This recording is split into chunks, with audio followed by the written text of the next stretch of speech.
Quand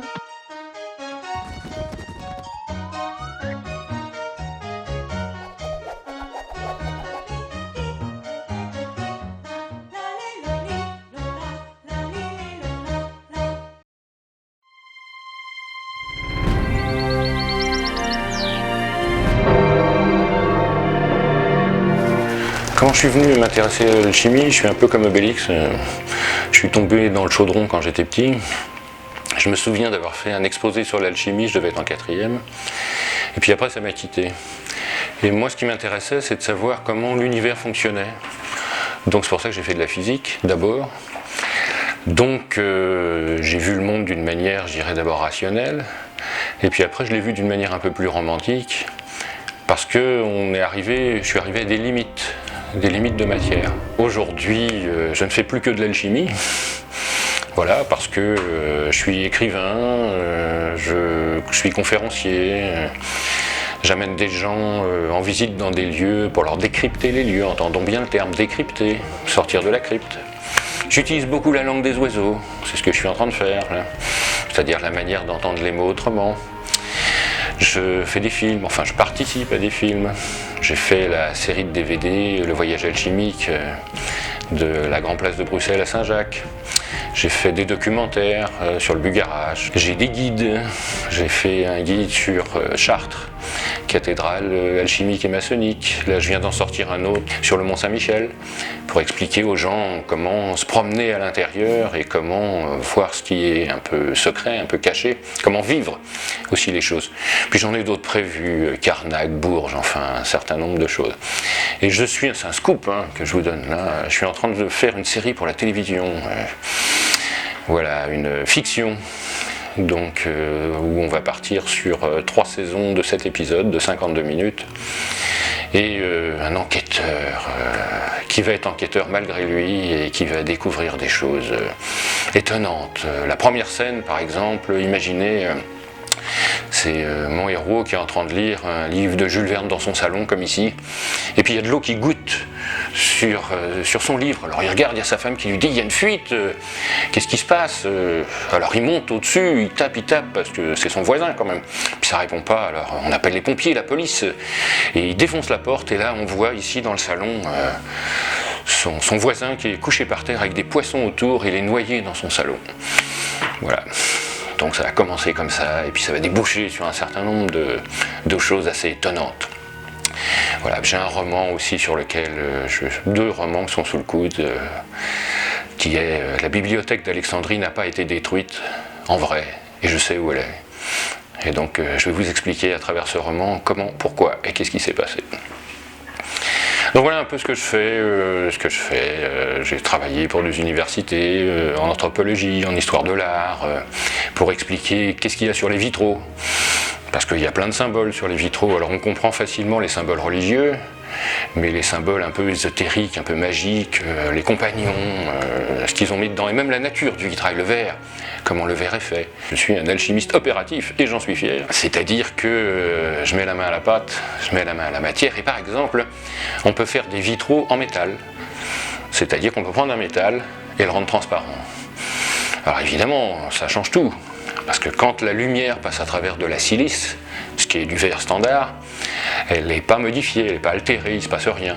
Mais quand elle passe à travers un métal, imaginez ce qui peut se passer. On peut imaginer que les métaux ont des caractères, que ces caractères dépendent à des émotions, et que si on fait des vitraux avec ces métaux, la lumière qui va passer à travers va se charger de ça, et donc on va être éclairé différemment. Et c'est comme ça qu'on faisait les vitraux. On en a perdu le secret, mais pas nous. Donc, on est capable de faire ce genre de choses. Vous voyez à quel point c'est magique, à quel point c'est incroyablement extraordinaire. Pour moi, il y a une réalité non ordinaire aussi tangible que celle-là, C'est dommage de se priver de la moitié de l'univers. Donc, j'ai décidé de ne pas le faire, et c'est pour ça que je fais de l'alchimie.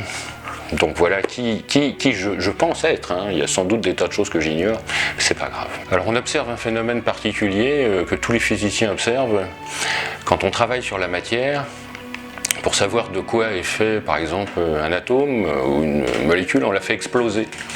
Et quand on la fait exploser, les trajectoires partent au hasard. C'est comme quand on jette un pot de fleurs par terre, les morceaux partent au hasard. Et là on s'est aperçu que c'était quasiment vrai, mais quasiment vrai. C'est-à-dire qu'il y avait quelques trajectoires qui n'étaient pas au hasard et qui dépendaient de l'expérimentateur. Et ça, c'était pas possible, parce qu'on est dans un espace de confinement absolu. Donc l'information ne peut pas circuler. Et pourtant, il y a quelque chose qui se passe. On appelait ça le coefficient de charme. Alors ce qui veut dire qu'il y avait une interaction entre l'homme et la matière d'une manière complètement incompréhensible. Alors j'ai cherché d'une manière physique, et j'ai pas trouvé de solution. Et puis un jour, je suis tombé sur un vieux livre, que j'ai ici d'ailleurs, qui est un vieux livre de Jolivet-Castelot qui s'appelle « L'âme de la matière ». Et c'est un livre de 1894, donc bien avant que Einstein parle de la relativité. Et il disait, voilà, il y a quelque chose d'impalpable associé à la matière, sur laquelle on peut avoir une action et qui donne une réaction. J'ai dit, bah c'est ça, c'est exactement ce que j'ai vu. Et il parlait d'alchimie. Alors quand j'ai vu ça, j'ai dit, qu'est-ce que c'est que ce fatras de superstition moyenâgeuse et tout. Sauf que, il donnait des expériences. Alors je me suis dit, je vais les faire, mais je vais les faire pour prouver que ça marche pas. Sauf que ça a marché. Il s'est passé des trucs que j'ai pas compris. Et là, j'avais deux hypothèses, deux solutions. Soit, je disais, tout ça c'est dangereux, je veux pas savoir. Soit je disais, je veux savoir. Et j'ai mis le doigt dedans. Évidemment, quand j'ai mis le doigt dedans, eh ben, j'ai jamais pu le retirer. Donc, voilà ce qui m'a conduit à cette vision de l'univers, qui est, quand on parle d'alchimie, on parle de laboratoire. Et on entend labor, oratoire. Donc, moitié dans la matière et moitié dans l'esprit, qui était quelque chose d'absolument inenvisageable pour moi, parce qu'on m'avait appris qu'une expérience scientifique, c'était quelque chose qui était reproduisible par n'importe qui dans les mêmes circonstances. Et là, c'est faux, puisque l'expérimentateur a une place dans l'expérience. Ce qui veut dire que l'expérience dépend de l'expérimentateur et pas de l'expérience. Ce qui veut dire que ça change légèrement ma vision du monde. Parce qu'après, on se dit, si c'est vrai pour l'expérience, pourquoi ça serait pas vrai pour tout le reste ? Et donc, ben, voilà pourquoi j'ai fait de l'alchimie. Et je veux dire, ça m'a infiniment plus satisfait, parce que c'est très romantique aussi. Et c'est une vision du monde très colorée, très bonne. On a envie de discuter avec la matière, on a envie d'avoir un dialogue. Les choses ne sont plus inertes autour de nous, elles sont toutes animées. Imaginez un monde complètement animé, où chaque chose vous parle. C'est un peu Disney, hein ? C'est magique. Donc voilà. Et voilà pourquoi je me suis donc intéressé à ça. Il y a l'explication, je dirais, historique. L'explication historique, c'est effectivement, ça vient de ça. Les premiers qui nous parlent de ça, c'est les Égyptiens. Même s'il y a des traces avant. Hein. Les premières traces qu'on a, c'est les Sumériens. Où ils parlent de choses, on parle de transmutation. Et il y a quelque chose de fondamental, c'est que nous transmutons, nous ne nous transformons pas. Hein, c'est différent. Transformer, c'est prendre une forme pour faire une autre forme. Transmuter, c'est pour prendre une forme et la faire disparaître. Alors finalement, le but de l'alchimie, c'est de faire disparaître l'univers. Juste ça. Hein. Quand on arrive dans ce monde, on apparaît. Quand on quitte ce monde, on disparaît. Donc on fait que paraître. Et la question, c'est on est quand ? Donc la clé, pour nous, c'est une voie mystique, métaphysique, même si elle s'appuie sur de la matière, qui est cette disparition. Mais ça veut dire que ça part du principe initial, qui est à la fois physique et métaphysique. Avant le début, il y a tout et rien. Un éternel moment présent, on ne sait pas. On ne sait pas puisqu'on n'est pas dedans, nous. Et puis pour une raison qu'on ignore, il y a une singularité qui apparaît.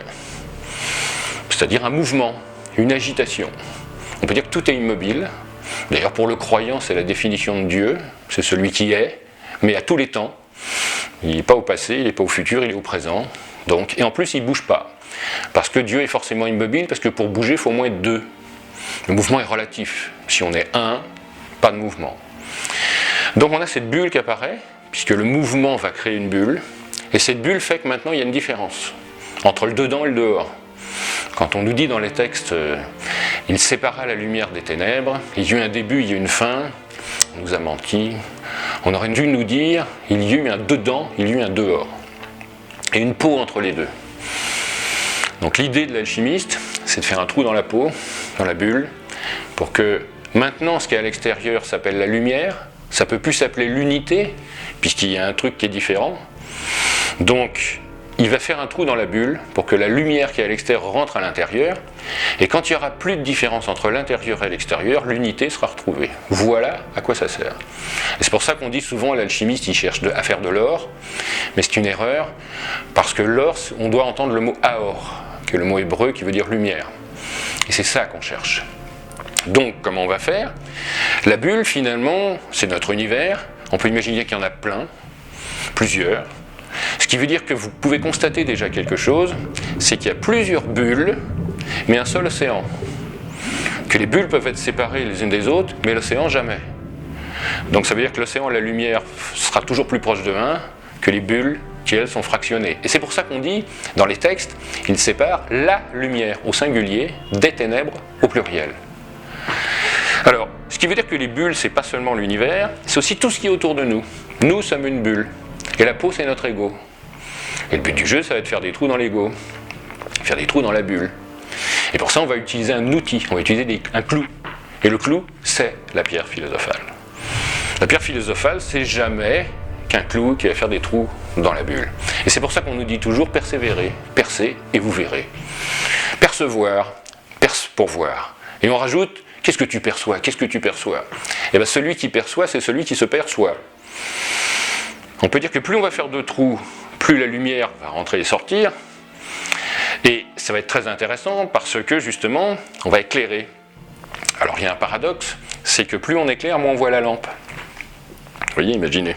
Alors moi, mon ego qui est là, il va dire, ça se peut pas, hein, c'est moi qui l'ai fait. Hein. Alors dès que je dis ça, ça se referme, c'est plus la lumière qui passe, et au lieu d'éclairer, je suis obligé de briller. Et pour briller, j'ai besoin du regard des autres. Et c'est pour ça qu'on dit, le maître parle de la voix et le gourou parle de lui.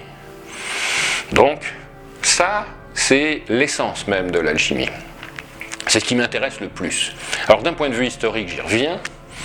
Les Sumériens nous parlent de ça dès le début. Et pourquoi on n'a pas de traces avant? Parce qu'il n'y a pas d'écriture avant. Pas d'écriture qu'on peut comprendre. Peut-être il y en a eu d'autres. D'ailleurs, c'est probable, parce que quand les Sumériens racontent cette histoire avec l'écriture, elle est déjà très construite. Ils ne l'inventent pas. Donc ça veut dire qu'elle vient d'ailleurs, elle vient d'autre chose. Mais ça on ne sait pas. On a des bases solides, donc ce qui veut dire qu'on parle que de ce qu'on peut prouver, en tout cas historiquement. Alors ensuite les Égyptiens récupèrent ça, et là c'est intéressant parce que c'est eux qui vont donner le nom. En réalité les Égyptiens ne s'appellent pas les Égyptiens, nous les appelons les Égyptiens, mais eux ils s'appellent les Kémis, c'est-à-dire les habitants de la terre de Kem. Et Kem ça veut dire la terre noire. Et donc ils habitent cette terre noire. Et il se trouve que pour faire la pierre philosophale, il faut décomposer la matière. Imaginons que la lumière est dans chaque chose. Donc pour aller la trouver, il va falloir faire des trous dedans. Il va falloir la tuer.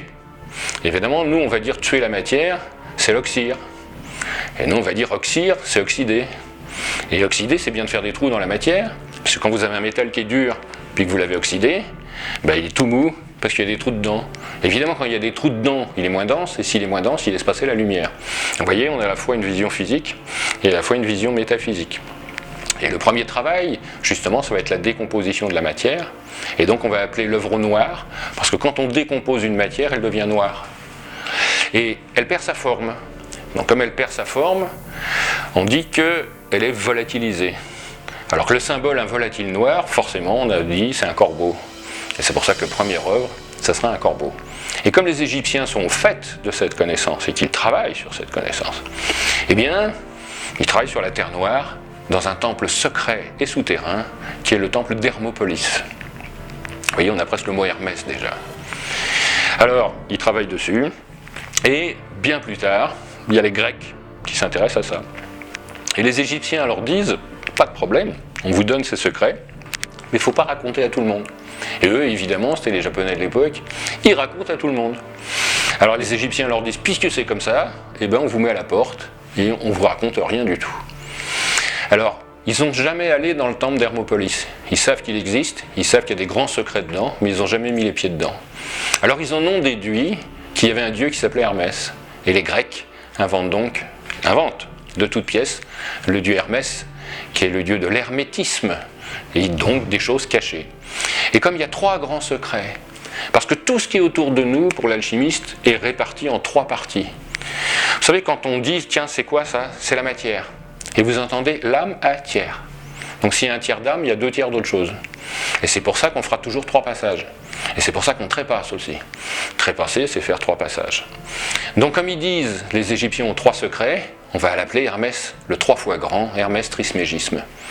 Mais il n'existe pas, c'est une invention des Grecs. Ensuite, beaucoup plus tard, on a les Perses qui récupèrent ça, on a les Arabes qui récupèrent ça avec un immense alchimiste qui s'appelle Geber ibn Arabi, qui invente des choses formidables. Et on a le mot Hal, au-dessus, Dieu, Alchem. Donc, la terre au-dessus, la terre noire de Dieu, Alchemia. Et là, on voit le mot qui arrive, Alchemia, qui est quasiment fait, et qui veut dire trouve ce qui est au-dessus, la lumière qui est à l'intérieur de la terre noire. Et ce Geber ibn Arabi, lui, il travaille sur les secrets de la terre. Alors il se dit, si la terre elle est comme le corps, il doit bien avoir des veines et des artères, il doit bien avoir du sang. Et il trouve le sang de la terre, il trouve un liquide. Et lui il décide, il se dit, mais ce liquide il est sombre et il est noir, comment je vais trouver son esprit?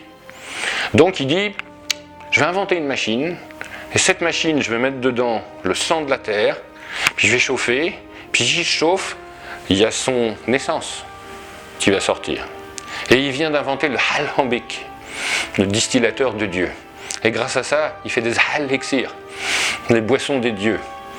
Et il se trouve que ce qui sort de l'autre côté, c'est quelque chose de transparent, très volatile, puisque c'est un spiritus, un esprit. Et on en met encore dans nos voitures, puisqu'on appelle ça de l'essence. C'est bizarre quand même qu'on appelle ça de l'essence. Alors il venait d'inventer la distillation, et le sang de la terre, c'est du pétrole, à l'époque. Et puis l'histoire continue, ça arrive chez nous au Moyen-Âge, amené par les Italiens, par les Vénitiens, évidemment, qui ont besoin de grands secrets, dont le verre de Venise. Entre parenthèses, il y a un secret, c'est des nains qui vont chercher la matière première. Toute une corporation de nains vénitiens, qui est une corporation secrète, et qui va creuser à l'intérieur des montagnes pour chercher la matière première pour faire du verre. Et ça a laissé toutes les légendes des nains qui creusent les montagnes. Et c'était des vrais nains, hein. Et ces nains-là, ils effrayaient les gens, évidemment, pour pas qu'on aille leur piquer leurs minerais. Et donc ça a laissé toutes ces histoires. Et c'est devenu une corporation excessivement puissante, mais qui gardait le secret, et si un parlait, il était tué. Et il était tué avec un poignard de verre. Vous voyez, toutes ces histoires, on est quasiment dans les contes de fées, alors que c'est des vraies histoires qui se sont passées. Et puis ça arrive en Occident, c'est les moines qui utilisent ça, déjà parce qu'ils n'ont rien d'autre à faire, c'est le temps, ils ont la culture, ils ont le savoir-faire, et avant l'Inquisition, il se passe quelque chose à l'Inquisition qui nous met tous dans l'obscurantisme, mais avant l'Inquisition, il était bien pour un moine de montrer que Dieu est dans chaque chose. Donc l'alchimie va complètement dans ce sens-là, puisqu'on cherche la lumière. Et donc il commence à faire de l'alchimie. On a un moine qui s'appelle Basile Valentin, et lui, il fait la même chose que Geber ibn Arabi, mais beaucoup plus tard. La distillation arrive en Occident beaucoup plus tard. C'est sans doute pour ça que les musulmans ne boivent pas d'alcool, parce qu'eux, ils l'ont eu en premier, ils en ont vu les effets. Et ça arrive beaucoup plus tard, et ce moine, lui, travaille sur les plantes. Et puis il se rend compte qu'il y a des choses qui sortent de ces plantes, et il redécouvre l'alcool. Et dans le nom alcool, il cache le nom de la matière première du grand œuvre. Parce que pour faire une pierre philosophale, il faut partir d'un métal, il faut partir de quelque chose. Et lui, il le sait. Et il a envie de le dire. Mais il n'a pas envie de le dire n'importe comment. Alors il invente le mot alcool, qui n'existe pas et qui n'a aucune étymologie. Alors lui, la matière première, il sait ce que c'est. C'est un métal. On ne l'utilise pas comme métal, il sait qu'on le trouve en Afrique du Nord. Et ce métal qu'on trouve en Afrique du Nord, on le réduit en poudre, on le grille au four, puis on se décore les yeux avec, le kohl. Alors lui, il dit, le kohl de Dieu, alcool. Et le kohl, c'est de l'antimoine. Donc, à l'intérieur, il avait caché le nom de la matière première. Alors, il y en a un autre que j'aime beaucoup, qui s'appelle Arnaud de Villeneuve. Lui, il travaille sur les plantes aussi. Et puis, il distille, puis ça sent bon. Il dit, c'est pas mal ce truc-là. Et il goûte. Puis il se dit, ça a drôlement bon goût. Il en garde la formule. Et comme il travaillait sur le grand art, l'art Magnus, eh bien, il vient d'inventer l'Armagnac. Et alors on a aussi, je remonte un peu dans l'histoire, parce qu'il y a bien sûr des alchimistes femmes, et ce que j'ai adoré dans cette voie, vous entendez adorer, c'est-à-dire ce qu'apporte la lumière aussi, ce que j'ai adoré dans cette voie, c'est qu'elle est ouverte à tout le monde, quel que soit le pays, la religion, le sexe, les convictions, on s'en fout complètement. On n'a jamais eu, nous, de guerre de religion. On l'a appris chez tout le monde. Et ça, c'est quand même assez extraordinaire. Et c'est pour ça que je sais pas, c'est la plus belle des voix. Non, évidemment, toutes les voix sont bonnes dès l'instant qu'elles conduisent à la lumière. Mais disons que c'est une voix très, très, très engageante. Et au IIe siècle, il y a une femme qui fait cette expérience-là. Elle dit dans les plantes, il doit y avoir quelque chose. Et puis pour séparer, souvent, la notion du feu a cette notion de séparation. Donc elle dit, je les brûle. Bon, je les brûle, mais je trouve des cendres. Donc je trouve un principe. Mais il y en a peut-être d'autres, mais les autres, ils partent dans la nature. Alors elle se dit, je vais mettre dans un ballon, puis je vais brûler. Bon, effectivement, il y a les cendres, puis il y a des vapeurs, puis autre chose. Ah, un autre principe. Ça, c'est intéressant. Alors après, elle se dit, mais si je ne les brûlais pas, si je les mélangeais avec de l'eau. Donc elle mélange avec de l'eau, ça bout, ça fait ce qu'on appelle des teintures. Et puis après, elle se dit, mais ce qui serait absolument génial, c'est tout ce que j'ai compris là, maintenant je vais le faire en une seule fois, l'eau qui est dedans, je vais la mettre dehors, je vais mettre les plantes dedans, puis je vais voir ce qui se passe. Ça bout, et ce qui fait que les plantes ne brûlent jamais, puisqu'on ne peut pas monter à plus de 100 degrés avec de l'eau. Mais par contre, on peut en extraire les principes. Eh bien, elle s'appelait Marie la Juive, et elle vient d'inventer le bain-marie. Donc, on arrive à un certain nombre de choses. Donc on est au Moyen-Âge, je reviens au Moyen-Âge, il y a une alchimiste très célèbre, elle n'est pas connue pour ça, Hildegard von Bingen, mais c'est une des seules femmes qui laisse des traités de musique et des traités sur les plantes. Donc, pourquoi c'est une des seules femmes dont on connaît? Parce qu'on est principalement dans une société patriarcale, et même si les femmes trouvent quelque chose, c'est généralement les hommes qui récupèrent ça. Mais il y avait beaucoup ce qu'on appelait des sages-femmes.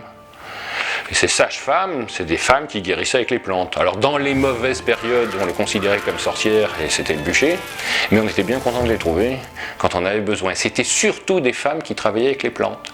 Parce qu'en alchimie, il y a plusieurs voies. Il y a la voie sèche, la voie humide et la voie royale. La voie sèche, c'est une voie métallique. Imaginez, on met du métal, ça chauffe, ça boue, ça devient rouge, on fait couler, Là, il y a tous les hommes qui salivent, hein, et les femmes qui disent « ça m'intéresse pas hein. ». Et puis il y a une autre voie, on va prendre un ballon, on va mettre des liquides dedans, on va chauffer avec les mains, ça va monter progressivement, ça va durer longtemps. Là, il y a toutes les femmes qui font « waouh », puis tous les hommes qui font « ça va pas être pratique hein ». Donc on voit bien qu'il y a des voies qui vont être plus masculines ou féminines. Ça ne veut pas dire qu'un homme ne peut pas faire la voie humide et qu'une femme ne peut pas faire la voie sèche, mais on va avoir un peu ces visions des choses-là. Et la voie royale, c'est celle du milieu, c'est on trouve la pierre philosophale à l'intérieur de soi, sans toucher à aucun laboratoire, à aucune matière. Donc, mais c'est la plus difficile, hein. C'est la voie des prophètes. Hein. Les prophètes, il n'y en a pas beaucoup. Hein. Parce que finalement, la pierre philosophale, elle se fait en 3 étapes. On décompose la matière, on sépare le subtil de l'épais, on recompose la matière, elle devient alignée et transparente, et la 3e partie, la vraie lumière passe à travers, et à ce moment-là, on a fini la pierre philosophale. Et ça porte 3 couleurs. Quand on décompose, c'est noir, quand on recompose, c'est blanc, et quand la lumière descend dedans, c'est rouge. Donc on va voir ces 3 couleurs et ces 3 étapes. Donc on est toujours au Moyen-Âge, et on va arriver à des périodes plus modernes, et là on va voir au XVIIIe siècle, plein de modernes, relativement, qui vont s'intéresser à l'alchimie. Alors on est un peu à la croisée entre la chimie et l'alchimie à ce moment-là. Et c'est un peu là où on se trompe, et on imagine que l'alchimie est une proto-chimie. Hein, c'est faux. C'est autre chose l'alchimie, j'en parlerai après, mais ça n'a rien à voir avec la chimie. Les alchimistes, ils ne cherchent pas à faire des produits, ils cherchent à faire disparaître la matière. Par conséquent, ils trouvent des produits. Ces produits servent à la chimie, mais ce n'est pas le but. Alors que le but de la chimie, ça n'a rien à voir avec une vision métaphysique. On combine des choses pour fabriquer des produits. Et le but de la physique, c'est on modifie la structure atomique de l'intérieur. La chimie, c'est en périphérie ce qui se passe. La physique, c'est dedans ce qui se passe. Et l'alchimie, c'est au-dessus ce qui se passe. Ça n'a rien à voir. Pour vous donner une autre définition qui va nous rendre cette fois complètement fous, c'est pas grave, on est là pour ça. Pour l'alchimiste, en réalité, tout ce qui est autour de nous, c'est des ombres. On peut dire qu'il y a la lumière qui est dehors, il y a un obstacle, et s'il y a un obstacle, forcément, il y a une ombre projetée. Donc, à l'intérieur de la bulle, il n'y a que des ombres. Et la différence entre la chimie et l'alchimie, c'est que les chimistes travaillent sur les ombres, et l'alchimiste travaille sur l'obstacle. Vous voyez, il y a une différence très nette. Si je peux prendre un corps qui est ici, je peux prendre ce fil qui est là, par exemple, si je veux le détruire, Je vais le casser, je vais le chauffer, je vais mettre de l'acide dessus, je vais faire tout ce que je peux, mais ces composés seront toujours là. Donc en réalité, je ne l'ai pas détruit, j'ai fait que le déplacer. Par contre, si je fais un trou dans l'obstacle qui le projette, joli lapsus, si je fais un trou dans l'obstacle qui le projette, alors là, il disparaît vraiment. Alors c'est presque un peu plus compliqué que ça, mais un peu plus simple encore, c'est qu'en réalité, pour l'alchimiste, chaque objet est la projection de 7 ombres, pas seulement une. Et ce qui veut dire que la purification, nous, ce qu'on essaye de faire, c'est de retirer les ombres. Et plus je retire une ombre, plus je vois la lumière à travers. Et la pierre philosophale, qu'est-ce que c'est? C'est une matière dont j'ai retiré 6 ombres. Ce qui veut dire qu'il ne reste plus qu'une ombre ténue, vous l'entendez comme vous voulez, et à travers cette ombre, je vais voir la lumière. Alors pourquoi je ne retire pas la dernière? Parce que si je retire la dernière, il n'y a plus de matière du tout. Donc moi, je n'y ai pas accès. Et c'est ça la purification. Et c'est pour ça qu'on parle des 7 métaux. Parce qu'en réalité, les 7 métaux ne sont que le même avec des ombres différentes.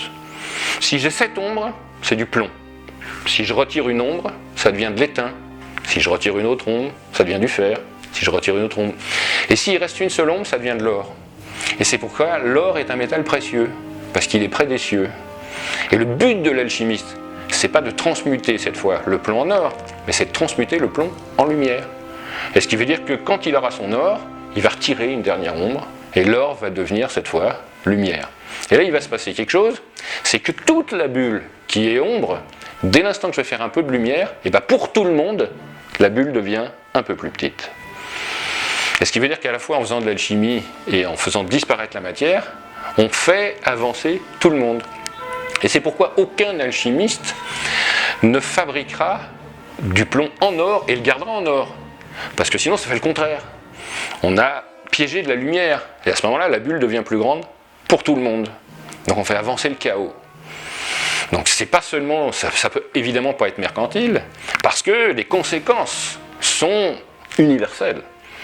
En tout cas, nous on y croit universel, hein, vous l'entendez, universel, le sel vert qui est uni. Donc on verra que la couleur verte est quelque chose d'excessivement important, puisque nous, on est dans cette bulle, et on y croit, au sens littéral, on y croit. Et ça veut dire que si je vous demande d'où vous venez, vous allez dire de quel endroit vous venez. Hein? Mais si vous habitez à un endroit, c'est que quelque part il y a un envers. Forcément. Et bien la quête de l'alchimiste, c'est la quête de l'envers et pas la quête de l'endroit. Et c'est pour ça que l'envers est vert, et qu'à chaque fois qu'on aura cette couleur verte, eh bien on nous parlera de l'envers, donc de la connaissance des choses cachées. Goethe, quand il écrit Le Serpent vert, eh bien il a une idée derrière la tête. Quand Faust parle du diable, de Lucifer, hein, et notre Lucifer, en réalité la couleur du diable, la vraie couleur du diable, c'est le vert. C'est le pervers. Forcément, le diable vaut vert. C'est pas moi qui le dis. Alors après, la chrétienté arrive dessus, elle dit non, c'est infernal, c'est les flammes et tout, mais pas du tout.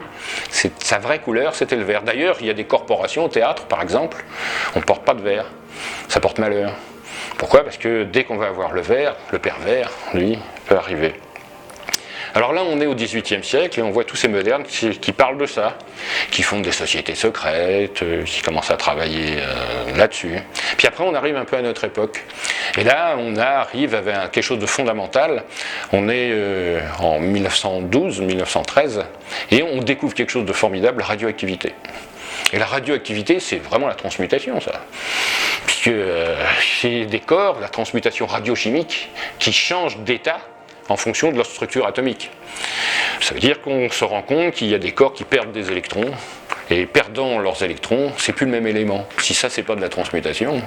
Et à tel point que j'ai un Science et Vie ici de 1913, où on parle des travaux de Becquerel. C'est Science et Vie, hein, c'est pas un truc extraordinaire, hein.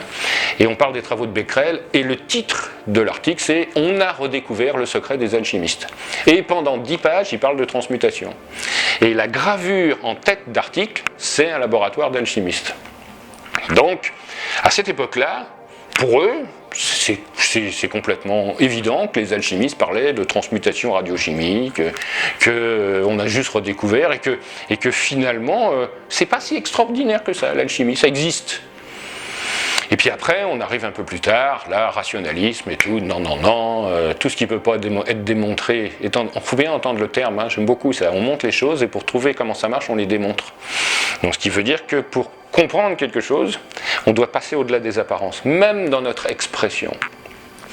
Donc à partir de ce moment-là, on est ici dans la période moderne, et puis, contrairement à ce qu'on pourrait croire, il reste des alchimistes. Alors la question c'est pourquoi Lucifer a un rapport avec le verre?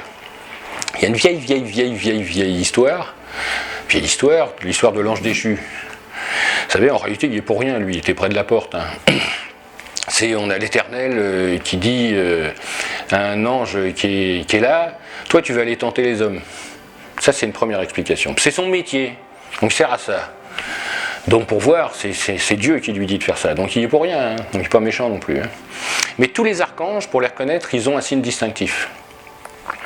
On a Gabriel, c'est le lys par exemple. Ainsi de suite, Raphaël, il tient un enfant par la main, c'est pour qu'on les reconnaisse. Parce que c'est des archétypes en vrai, ils n'existent pas. Et un archétype, pour qu'il fonctionne, il faut qu'il soit signé, il faut qu'on puisse le retrouver. Et Lucifer, lui, porte une émeraude au front. Et cette émeraude lui donne la connaissance des choses cachées. Et évidemment, quand cet ange déchu, ou déçu, on ne sait pas, il est tombé sur la terre, et il a laissé cette émeraude sur la terre. Et celui qui la trouve a la connaissance des choses cachées. Donc c'est pour ça qu'il y a un rapport entre le verre et Lucifer. Et à tel point, c'est que cette pierre est devenue la pierre des papes. Les papes portent une émeraude, parce qu'elle donne la connaissance des choses cachées. Et après, on a dit des forces infernales. Mais ce n'est pas infernal du tout, parce qu'en réalité, Lucifer, c'est la matière. C'est ce qui est autour de nous. D'ailleurs, quand il est parti, il n'est pas parti tout seul, il est parti avec un tiers des anges. La matière qui est là. Donc à partir de ce moment-là, on l'a associé à cette couleur-là. Et à chaque fois qu'on aura cette couleur, la chrétienté nous dit c'est Lucifer, c'est méchant, c'est tout. Nous on dit non, c'est quelque chose de caché, c'est quelque chose d'occulté, mais c'est pas forcément quelque chose de méchant.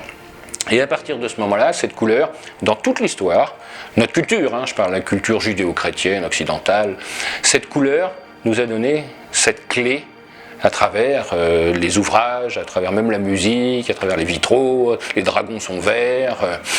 Et puis à travers les contes de fées, on va avoir, vous avez toujours des grenouilles, et les grenouilles elles sont vertes. Et en plus c'est pas des grenouilles, c'est des rainettes.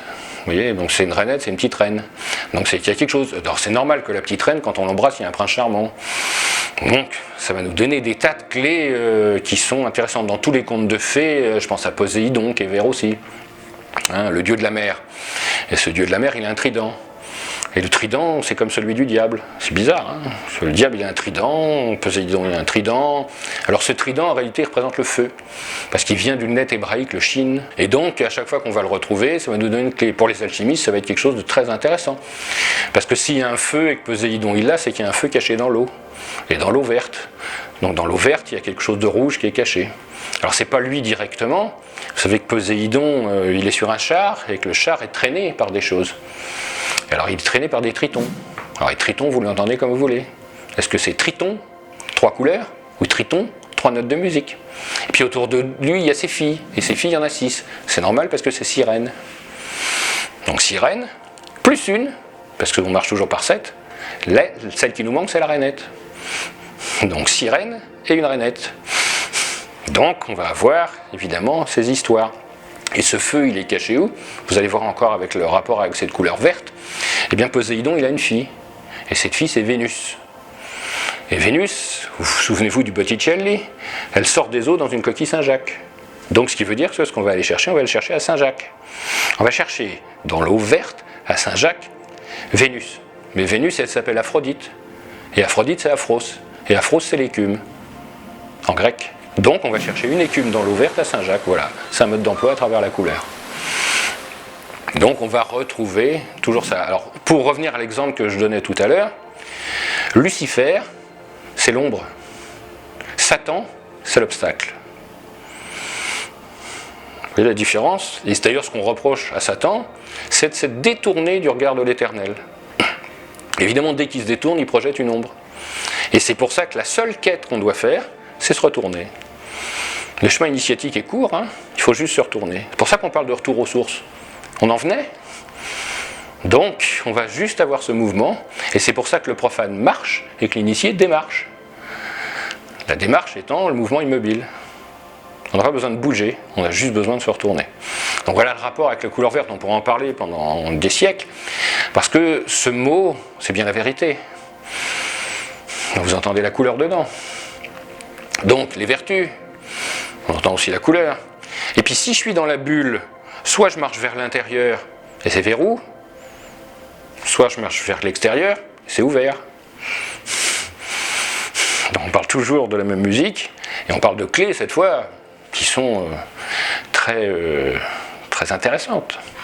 La pomme a un rapport avec la magie, et avec le symbolisme, sans aucun doute. Déjà ça commence avec une mauvaise histoire. Hein, l'histoire avec la pomme d'Adam et Ève, c'est pas vrai. Parce qu'en Judée-Samarie, il n'y avait aucune chance qu'il y ait des pommes. Donc c'était pas une pomme, c'était une grenade. D'ailleurs, elle nous a sauté à la figure. Pourquoi c'est une grenade? Parce qu'elle fait un à l'extérieur et des grains à l'intérieur dans des petits compartiments. C'est la bulle. C'est la bulle avec tout ce que nous sommes à l'intérieur. Donc ça se comprend qu'elle donne le monde. En réalité, on était dans le paradis, c'est le paradès, c'est le jardin, tout est beau. Pourquoi? Parce qu'on n'a pas perdu la vue. On regarde, c'est ce qu'on a perdu ici. On a arrêté de regarder. Donc, à tel point, c'est quand on est chassé du paradis, on dit ils sont chassés tout nus. C'est pas vrai. Ça, c'est une erreur de traduction. En réalité, il est dit dans les textes deux choses. La première, c'est qu'on les a couverts de peau. En réalité, on a mis une tunique de peau. C'est-à-dire que c'est le corps, finalement. Et maintenant qu'on a une peau, on est obligé de faire un effort. C'est ça, l'arbre de la connaissance. C'est que maintenant, pour être heureux, il faut qu'on ait une raison. Alors qu'avant, on était heureux sans raison. Et il y a quelque chose d'une traduction qui est encore plus forte, qui dit dans les textes, quand on peut le traduire autrement, parce que l'hébreu, on peut le comprendre de plusieurs manières, et c'est dit, on a été habillé de tuniques d'aveuglement. C'est textuellement ce qui est marqué. Donc voilà, on a cessé de voir, pour ne regarder que nous-mêmes. Alors c'est ça la connaissance. Et pourquoi c'est devenu la pomme? Parce qu'après, quand les Grecs et les Latins reprennent ça, ils disent c'est tous les fruits. Et tous les fruits, c'est pommone. Et évidemment, ça y est, on a la musique de la pomme qui arrive. Et puis quand ça arrive chez les Latins, la pomme, le fruit, ça se dit malum. Ah, la pomme, le mal. Ça y est, c'était foutu. On a dit donc la pomme, c'est associé au mal, donc elle a donné le mal et tout. Mais c'est pas vrai, ça s'est pas passé comme ça. Enfin, ça, on sait rien comment c'est passé, c'est une histoire. Mais disons que cette histoire, c'est pas ce qu'on a voulu nous dire. On a voulu nous dire autre chose. Alors ensuite, cette pomme peut être quand même le fruit de la connaissance, parce que quand on coupe une pomme, pas comme ça, mais comme ça, dedans il y a une étoile à 5 branches. Et l'étoile à 5 branches, c'est ce qu'on cherche. 4 éléments naturels, 4 directions, et le 5e, qui est au-dessus des autres, le 5e est la quintessence. Donc c'est représenté par une étoile à 5 branches au nombre d'or. Le nombre d'or, c'est un nombre très particulier, c'est le nombre de la beauté. Ça veut dire que c'est le nombre qui fait voir la lumière à travers. Donc évidemment, quand on le met sur un mur, je vais faire une fenêtre au nombre d'or, même si c'est sur le mur que je la dessine et qu'il n'y a pas de trou, ben je verrai la vraie lumière quand même derrière. Donc ça ne sera pas une lumière visible, ce sera une lumière invisible, la vraie lumière, celle qui est à l'extérieur de la bulle. Mais comme au début des temps, la création c'est un trou dans la bulle, il y a quand même ce faisceau qui arrive. C'est la première lettre de l'alphabet hébraïque, le Aleph, qui veut dire le mince filet de lumière. Tout commence par ce mince filet de lumière qui rentre, une cascade à l'intérieur de la bulle. Ben à chaque fois que je fais quelque chose au nombre d'or, pouf, il y a un trou, puis il y a un jet qui jaillit. Alors la pomme, évidemment, va avoir ce sens-là. Et après, on voit par exemple dans les tableaux les primitifs du Moyen-Âge, la Vierge donne à l'enfant une pomme. Alors évidemment, ça la foutait mal, donc plus tard, 12e, 13e siècle, on a repeint dessus, et on a fait un globe crucifère. C'est-à-dire le globe avec la croix dessus, ça veut dire que la Vierge donne la chrétienté sur le monde. Mais ce n'était pas vrai à l'origine. C'est normal qu'elle lui donne la connaissance du monde. Donc c'est normal qu'elle lui donne une pomme. Alors après on trouve ça chez les Celtes, c'est Avalon. Avalon c'est l'île des pommes. Mais c'est pas n'importe quelle pomme, c'est des pommes qui poussent dans un chêne.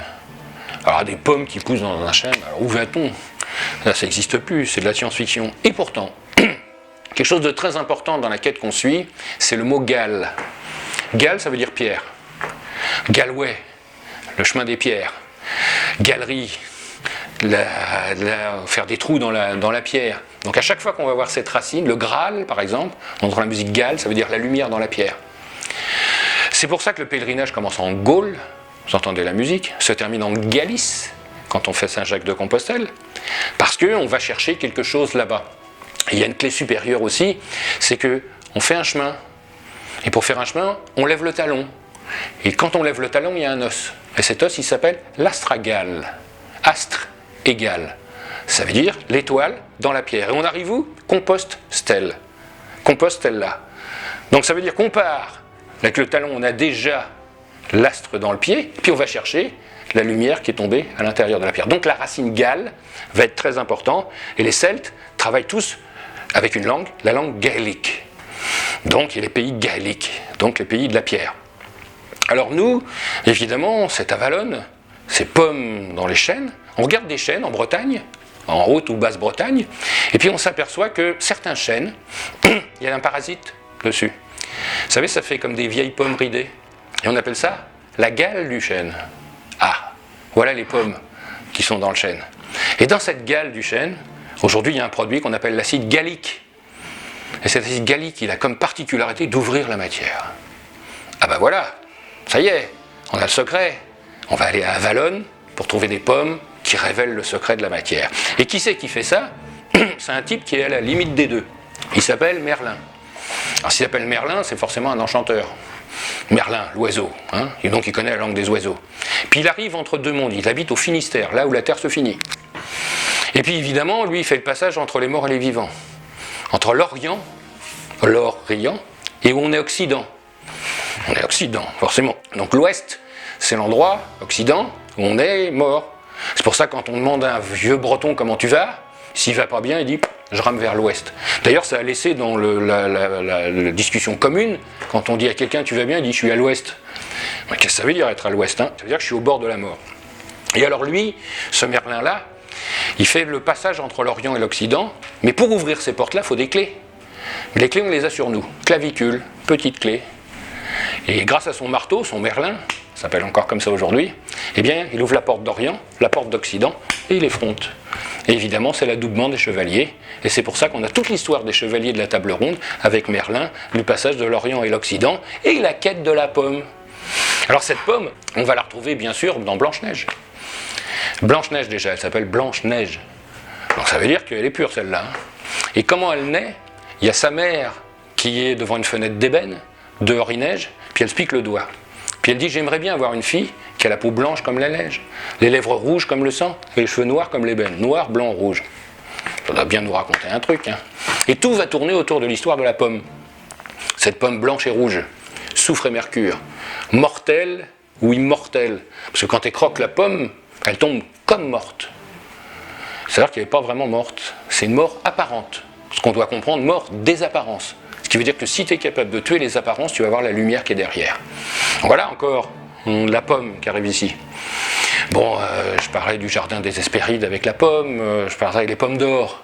Hein, quand, comment dirais-je, Hercule va faire ses épreuves, il en fait 12 d'ailleurs, il doit y avoir un truc. Hein. Et puis ces épreuves, au début c'est une brute épaisse quand même. Hein. C'est de l'os compact jusqu'au centre, hein. Il n'a aucune logique. Hein. Il tombe sur la biche au pied des reins, c'est-à-dire que c'est juste l'animal qui court le plus vite du monde et dit je vais la battre à la course. Donc évidemment il court après, c'est évident qu'il ne l'a pas. Et là il se dit je vais attendre qu'elle dorme, puis quand elle va être couchée, cette fois je vais la voir. Ah ça y est, il commence à avoir un éclair de génie. Il a reçu une petite partie de lumière. Et puis après il va prendre les pommes, la pomme de la discorde, où c'est les déesses qui sont ensemble, et puis il y en a une qui n'est pas invitée.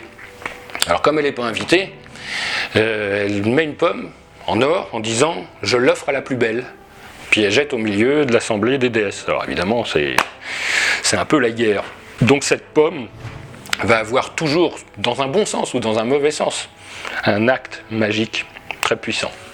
Il faut savoir aussi que le terme pomme, ça ne s'adresse pas seulement à la pomme, ça s'adressait à tous les fruits. On parlait au Moyen-Âge de pommes d'orange. D'ailleurs, ça a laissé pommes d'api, pommes de pin.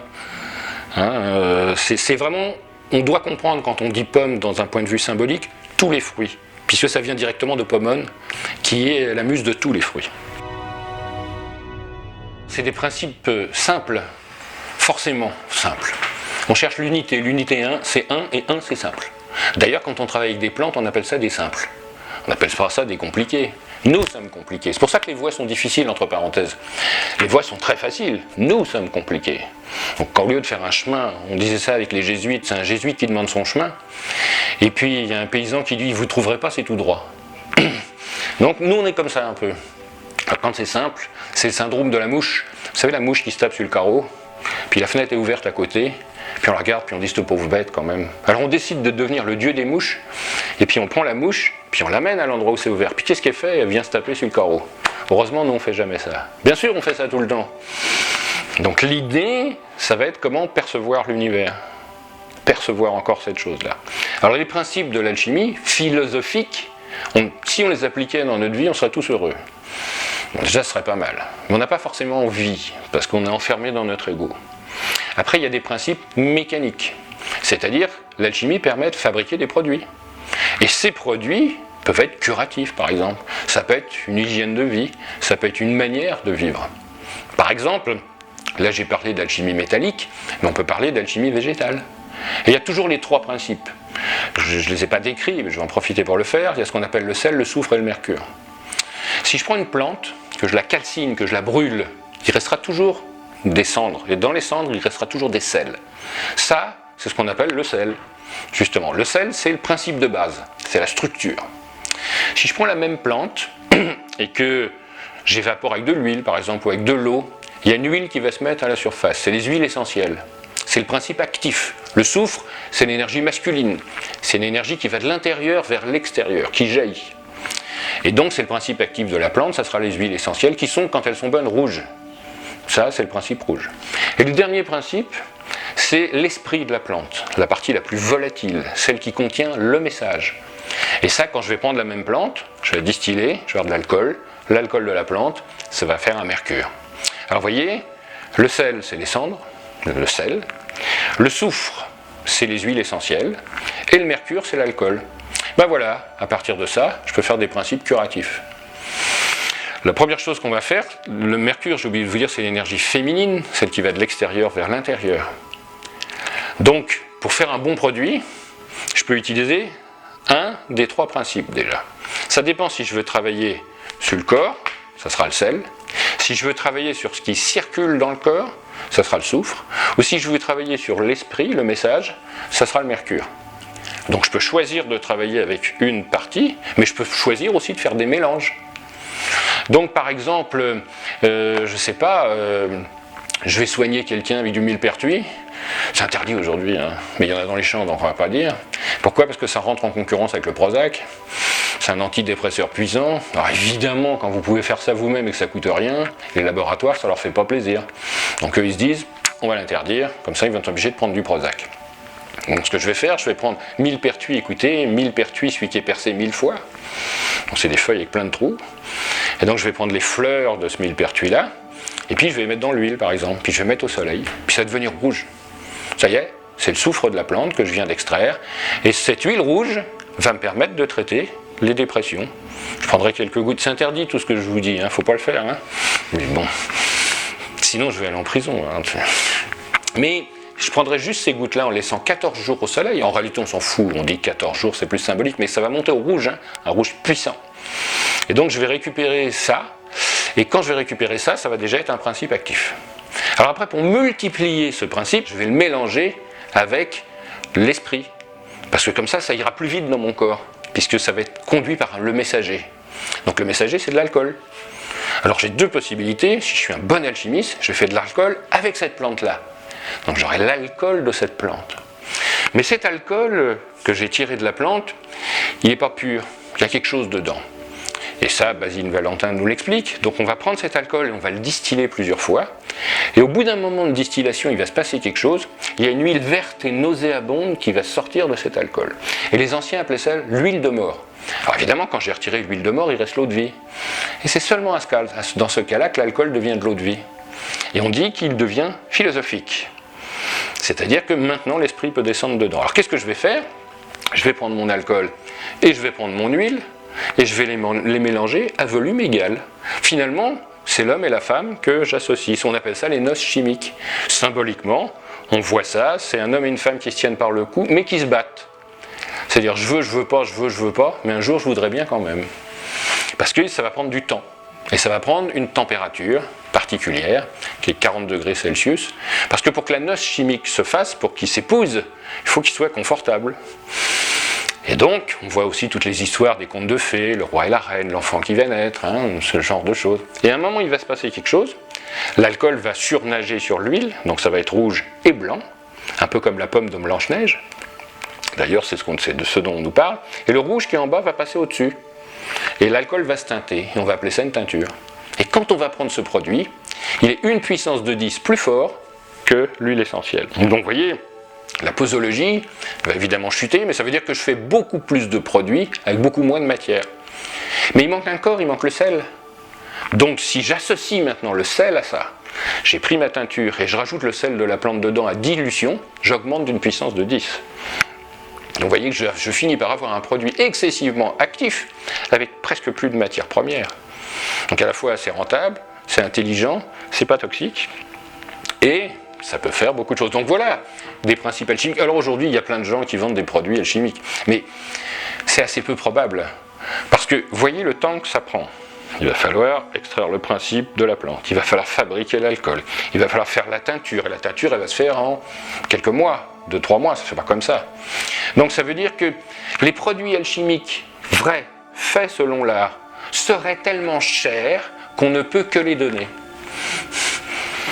On ne peut pas faire autrement. Si on comptait le temps qu'on passe dessus, les produits, la manière, ce serait impossible.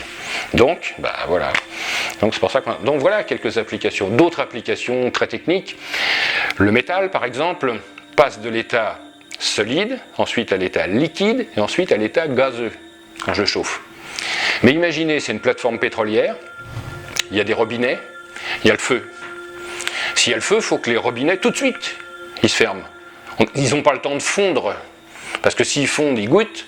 S'ils goûtent, imaginez le pétrole qui est dedans, ça prend feu, c'est fini, il faudrait que ça s'occulte tout de suite. Donc il faudrait que le métal passe de l'état solide à l'état gazeux tout de suite. C'est impossible, sauf que les alchimistes savent le faire. Donc on pourrait imaginer une application industrielle qui permettrait de fonctionner comme ça. Un autre exemple, on parlait d'Afrique un peu tout à l'heure. Les Africains manquent de calcium. Donc, comment on va faire pour leur donner du calcium? Je vous disais que l'Europe donne du lait en poudre pour donner du calcium. Ce qui est une mauvaise idée. Déjà parce qu'il faut mettre de l'eau dedans, ainsi de suite. La bonne idée, c'est de dire, nous on va faire un calcium qui est biodisponible. Pour qu'il soit disponible, il faut qu'il soit reconnu par le corps. Pour qu'il soit reconnu par le corps, il faut qu'il soit végétalisé. Par exemple, c'est pour ça qu'une plante qu'on ne peut pas assimiler, on va l'assimiler à travers une vache. Parce que la vache, elle va assimiler le principe de la plante, elle va le mettre dans son organisme, et nous, quand on va manger de la vache, eh bien, on va manger le principe de la plante qui ne serait pas... Si je mangeais la plante comme ça, déjà, j'en aurais pas les vertus, elle serait peut-être même toxique. Donc il y a une transformation, quelquefois même une transmutation, qui va faire que ça devient assimilable. C'est pareil, par exemple, vous mangez du fer, enfin vous manquez de fer, vous n'allez pas manger un clou. Parce que si vous le faites, il ne va pas se passer quelque chose. Alors nos grands-mères nous disaient, on va chauffer le clou, puis vous le jetez dans l'eau. Ça fait pis, puis vous buvez l'eau. Et là, évidemment, il va se passer quelque chose, parce que par la chaleur, on va ouvrir le métal, et dès qu'on va le mettre en l'eau, l'eau c'est un mercure, c'est-à-dire c'est un messager. Quand vous mettez des feuilles de thé dans de l'eau, l'eau a bien goût de thé, donc ça veut dire que ça prend bien le message. Ben là, ça va prendre le message du fer. Et donc quand je vais boire l'eau, là, je vais recevoir du fer. Donc, pour nos amis africains, on a pensé à la même chose en disant, le calcium, il y en a partout, il y a des coquillages, il y a des coquilles, même des vieilles, hein. Même des trucs qui ont été mangés il y a 100 ans, ça n'a pas d'importance. Comment on va récupérer le calcium qui est dedans? Alors, pour dissoudre le calcium, un acide, c'est bien. Mais un acide, ça peut être minéral, l'acide sulfurique par exemple. Et l'idée, c'est de prendre un acide organique. Et à ce moment-là, dès l'instant que je vais dissoudre avec un acide organique, bah, la solution va être assimilable. Nos grands-mères faisaient ça aussi, peut-être vous l'avez fait. Quand les enfants manquaient de calcium, on prenait des coquilles d'œufs et on mettait dans du jus de citron. Ça bouillait, et puis après on retirait les coquilles d'œufs, on buvait le jus de citron. En réalité, on prenait un citrate cette fois de calcium. On se faisait un vrai produit qui peut être reconnu par le corps maintenant, puisque c'est un acide organique qui l'a fait. Alors donc on a monté ce système chez eux, on prend du vinaigre, on met des coquilles d'huile dedans, on laisse en digestion, et puis ensuite on évapore, et on récupère ce qui a été digéré, on réduit en poudre, on le prend, acétate de calcium, et on récupère le vinaigre.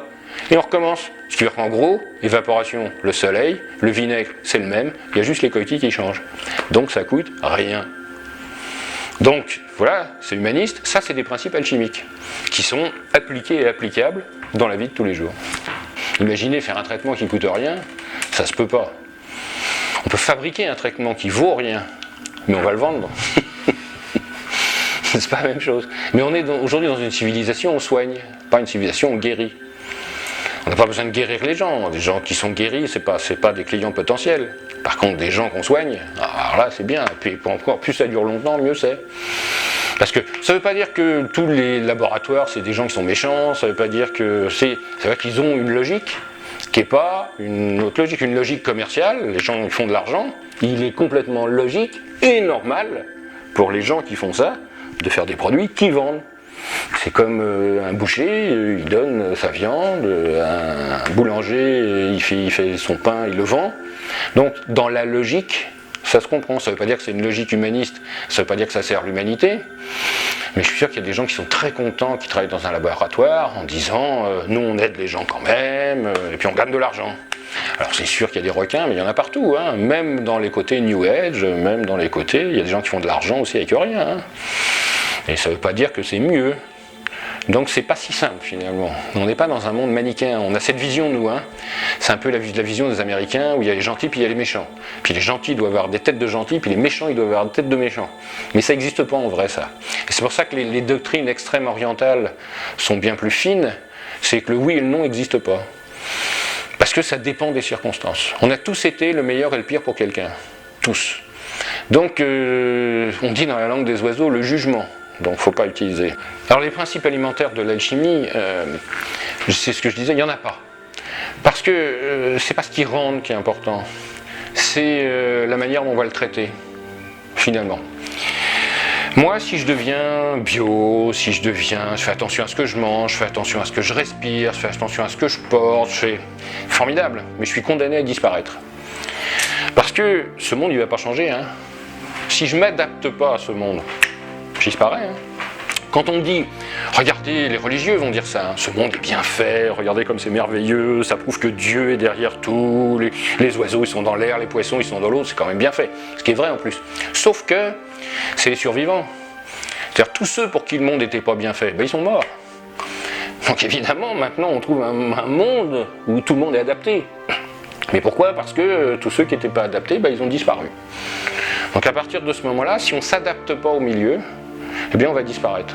Peut-être qu'on prépare l'avènement d'une future race qui va être dans la radioactivité, l'oxyde de carbone, les rayonnements électromagnétiques, et qui vont trouver ça très bien, qui vont être très sages, très merveilleux, très fantastiques. J'oublie pas qu'il y a quelques centaines de millions d'années, il y avait une race qui vivait sur Terre, enfin sur mer plutôt, puis avec de l'eau à l'époque. Et cette race... elle était tellement bien qu'elle s'est reproduite comme une malade. Mais alors elle s'est produite, puis alors elle a pollué, elle a fait un gaz mortel. Un gaz tellement mortel que eux, ça les a tués. Presque tous. Il y a juste une poignée qui a pu se sauver, ils sont allés se cacher au fond des mers. Alors c'est pas les Atlantes, hein, c'est les bactéries anaérobies. Et le poison extraordinaire qu'elles ont fait, qui bouffait tout, hein, ça bouffe même le métal, c'est l'oxygène. Ce qui veut dire que c'était leurs déchets. Mais ce qui veut dire que s'ils n'avaient pas pollué, nous on n'existerait pas. Qu'est-ce qui est juste ? Nous sommes les enfants de la pollution. Eux, ça les a détruits. Puis nous, alors, oxygène. Hein, entendez bien le mot oxy, ça veut dire tuer, gène, ce qui fabrique. Donc c'est le gaz qui fabrique la mort quand même. Et nous, on se baigne là-dedans. On est heureux là-dedans. La planète bleue.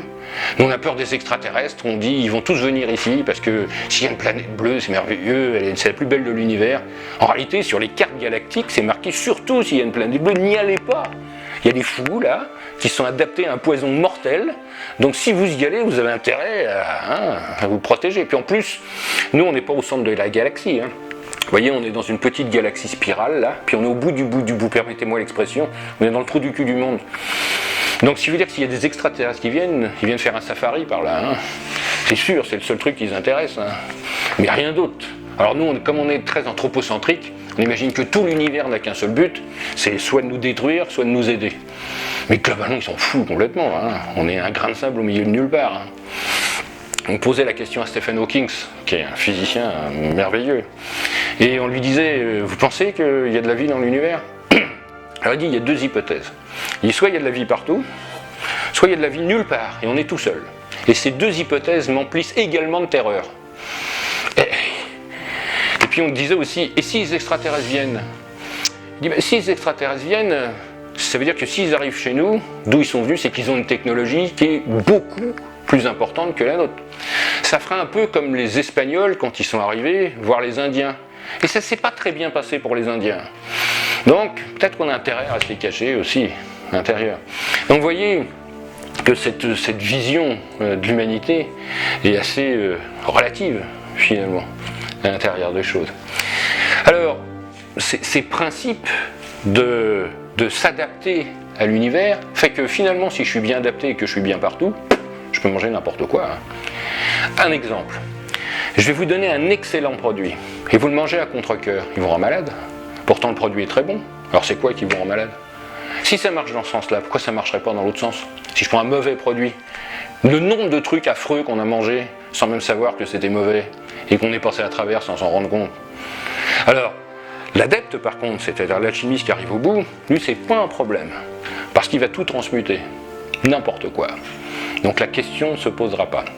Alors maintenant, c'est sûr que je vais préférer manger un fruit qui est sur l'arbre qu'un truc qui est en culture hydroponique, pour des tas de raisons. Déjà des tas de raisons que le fruit qui est dans l'arbre, pour moi, il a un esprit. Donc ça, c'est important de se nourrir de l'esprit des choses, pas seulement de la matière. Que celui qui est fait hydroponique, il n'a jamais connu la terre. Donc ce qu'il y a dedans, en plus il a été manipulé, qu'on a mis un gène de scorpion dedans pour pas qu'il s'abîme, ce qui est le cas entre parenthèses. Il y a un truc quand même, hein. Vous avez des fraises, vous avez une pomme, prenez une pomme d'un verger normal et une pomme de supermarché, vous mettez les deux à côté puis vous attendez 2 jours, 3 jours. La pomme normale, puis l'autre elle bouge pas, elle en cire, elle est brillante, merveilleuse. Il y a un truc, pas possible autrement. Alors évidemment, on va intégrer dedans un gène qui empêche la décomposition. Chez les pommes, il n'y en a pas. Donc les scorpions sont des animaux qui résistent à tout. Il peut y avoir des explosions nucléaires, il peut y avoir n'importe quoi, eux, ils sont toujours là. Donc on s'est dit, s'ils résistent à tout, on va prendre un bout de ça, on va le mettre, et ça va résister à tout, ce qui est vrai. Mais ça veut dire aussi que le côté organoleptique, le goût, dépend de la décomposition. Puisqu'il y a des sucres qui vont se combiner, parce qu'il y a des odeurs qui vont se mettre, il y a des esters volatiles, des choses comme ça. S'il n'y a pas de décomposition, il n'y a rien. Je veux dire, on mange un corps en plastique. Alors, c'est pour ça que j'en mangerai pas. Parce que j'aime bien avoir le goût. Parce que je me fous qu'une pomme ne soit pas calibrée. Mais, encore une fois, on est dans une politique globale, dans le sens où la ménagère qui va avoir le choix entre un kilo de pommes à 15 € et un kilo de pommes à 2 € et qui doit nourrir sa famille, quel est son choix? Qu'est-ce qui va se passer? Je veux dire, le fait qu'on mette sur des choses bio et tout, c'est un scandale. On ne devrait pas mettre ça, c'est sur le reste qu'on devrait mettre merde. C'est pas normal que la normalité devienne une exception. Alors ça, c'est un choix politique. Mais je veux dire, les politiques, ils sont là parce qu'on les a mis là. Je veux dire, ils n'ont aucun pouvoir, en vrai. C'est un peu comme moi qui vous parle ici, moi je suis le gestionnaire d'une copropriété ici, il y a plein de trucs bizarres. Puis s'ils ne sont pas contents de moi, ils vont me virer. Donc, c'est sûr qu'on peut râler contre plein de choses, mais on peut aussi faire des choses. Alors chacun a sa mesure. Si on n'est pas content de quelque chose, et il faut aussi, je veux dire, nous on a la chance, on a le loisir de pouvoir acheter des bons produits, de pouvoir vivre dans des lieux confortables, parce qu'on a la chance de pouvoir le faire. Peut-être par notre travail aussi. Mais il y a des gens qui n'ont pas le choix. Et à partir de ce moment-là, quand quelqu'un dit de bon sens, qui fait des OGM, je ne parle pas de Monsanto qui eux font de l'argent, mais il y a des gens, les chercheurs, qui disent « Nous on va faire des tomates qui vont être comme ça on va nourrir le monde ». Et ils le pensent en vrai. Donc de ce côté-là, je veux dire, ça se discute aussi, c'est pas si simple, c'est aussi la même manière.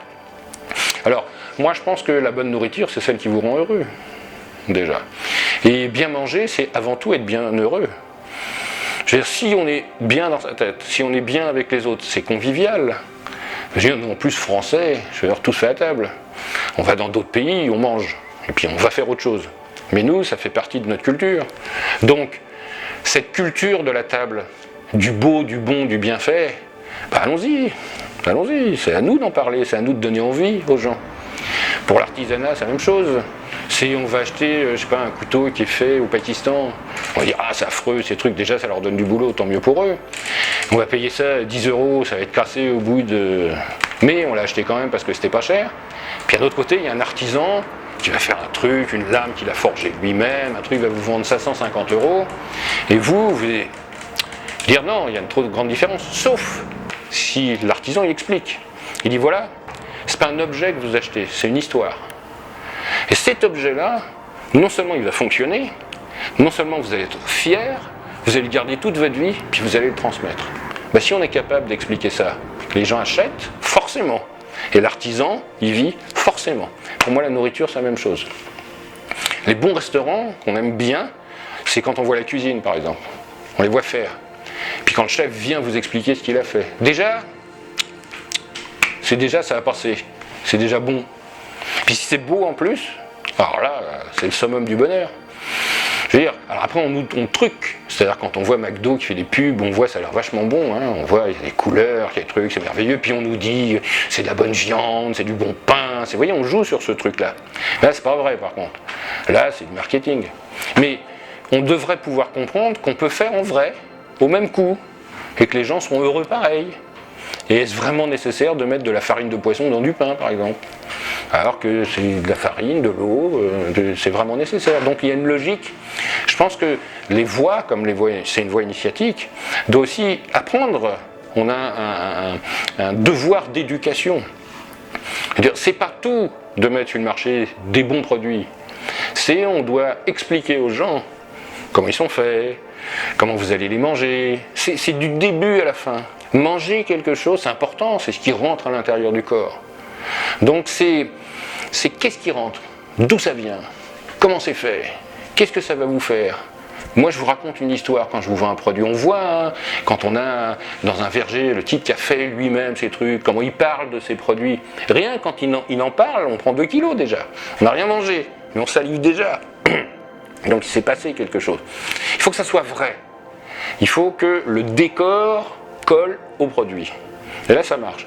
Alors, ce qu'on fait dans notre société, dans notre civilisation, le décor, il va bien, mais le produit, par contre, on voit avec les emballages, on voit avec les trucs. Regardez, quand vous achetez des yaourts ou n'importe quoi, les emballages, ils sont à l'ancienne. Ils sont avec des nappes à carreaux, ils sont avec une ferme derrière, c'est ce qu'on désire, ça. Et on fait croire aux gens ça. Là, c'est une imposture. Et je pense que c'est là qu'on a devoir de faire quelque chose. C'est le premier travail de l'alchimiste, c'est la contemplation. Et la contemplation, ça veut dire l'ouverture du temple. Mais le temple, il n'est pas dans un temple, il est partout. On n'a aucun mérite à aller chercher la beauté où on croit qu'elle est. Elle est partout. Mais c'est à nous juste de se déciler et de regarder. C'est quand la dernière fois qu'on s'est arrêté pour regarder quelque chose ? Aujourd'hui, quand je mange, je regarde ma fourchette. Je me dis, c'est pas un fou furieux celui-là. Mais je pense à celui, il y a quelqu'un qui a fait cette fourchette quand même. Et quand je la regarde, c'est quand même incroyable. C'est quand même d'une beauté hallucinante. Le chaos n'existe pas. Quand on va dehors, on voit un papier froissé par terre. On dit, ah, on aurait pu le mettre à la poubelle, c'est sale quand même. Mais il est beau le papier. Si vous le regardez vraiment, il a des formes, il a quelque chose. Lao Tzu disait à juste titre, la beauté est dans l'œil de celui qui regarde. Mais c'est vrai, mais la laideur aussi. Hein. L'enfer et le paradis n'existent pas. Hein. Si tout est affreux autour de vous, vous êtes dans l'enfer. Hein. Si tout est beau autour de vous, vous êtes dans le paradis. Hein. Mais ce n'est pas un endroit, hein. C'est un envers. Voilà quelques considérations sur la nourriture, à la fois qui est celle de l'esprit et celle du corps. Il y a des choses qui sont très importantes pour nous, plus importantes que la matière elle-même, c'est l'esprit qui est dedans. Et d'ailleurs on le voit et on peut le démontrer.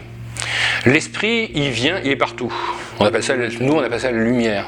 La vraie lumière, c'est pas la lumière du soleil, c'est autre chose. Quand vous regardez l'univers, par exemple, c'est tout ce qui est noir. Pour voir la lumière, il faut faire une photo négative de l'univers. Les étoiles sont des machines à fabriquer de la matière. Hein, on part d'hydrogène qui vaut 1, on combine pour faire de l'hélium, puis plus les étoiles sont massives, plus elles sont capables de combiner beaucoup de choses, donc elles font tous les éléments. Donc ça veut dire qu'on part du simple pour faire du compliqué. Et on peut dire que les trous noirs, c'est le contraire, c'est des machines à transmuter la matière en lumière. C'est-à-dire que les trous noirs concentrent l'énergie. En réalité, c'est pas vrai. Pour l'alchimiste, c'est pas vrai. On a Newton qui parle de la loi de gravitation universelle en disant que tous les corps s'attirent. Mais en réalité, c'est pas ce qu'il veut dire, parce que c'est un alchimiste, hein, Newton, quand même. Hein. Faut pas oublier, le père de la physique moderne est un alchimiste. Tout ce qu'il a cherché, c'est de l'alchimie. Hein. on a vendu ces effets il y a quelques années, des caisses où c'est que des livres d'alchimie. Alors évidemment, pendant des siècles, sa famille a caché ça parce que ça la foutait mal, mais c'était sa seule motivation. Mais c'était un esprit éveillé dans des tas d'autres choses.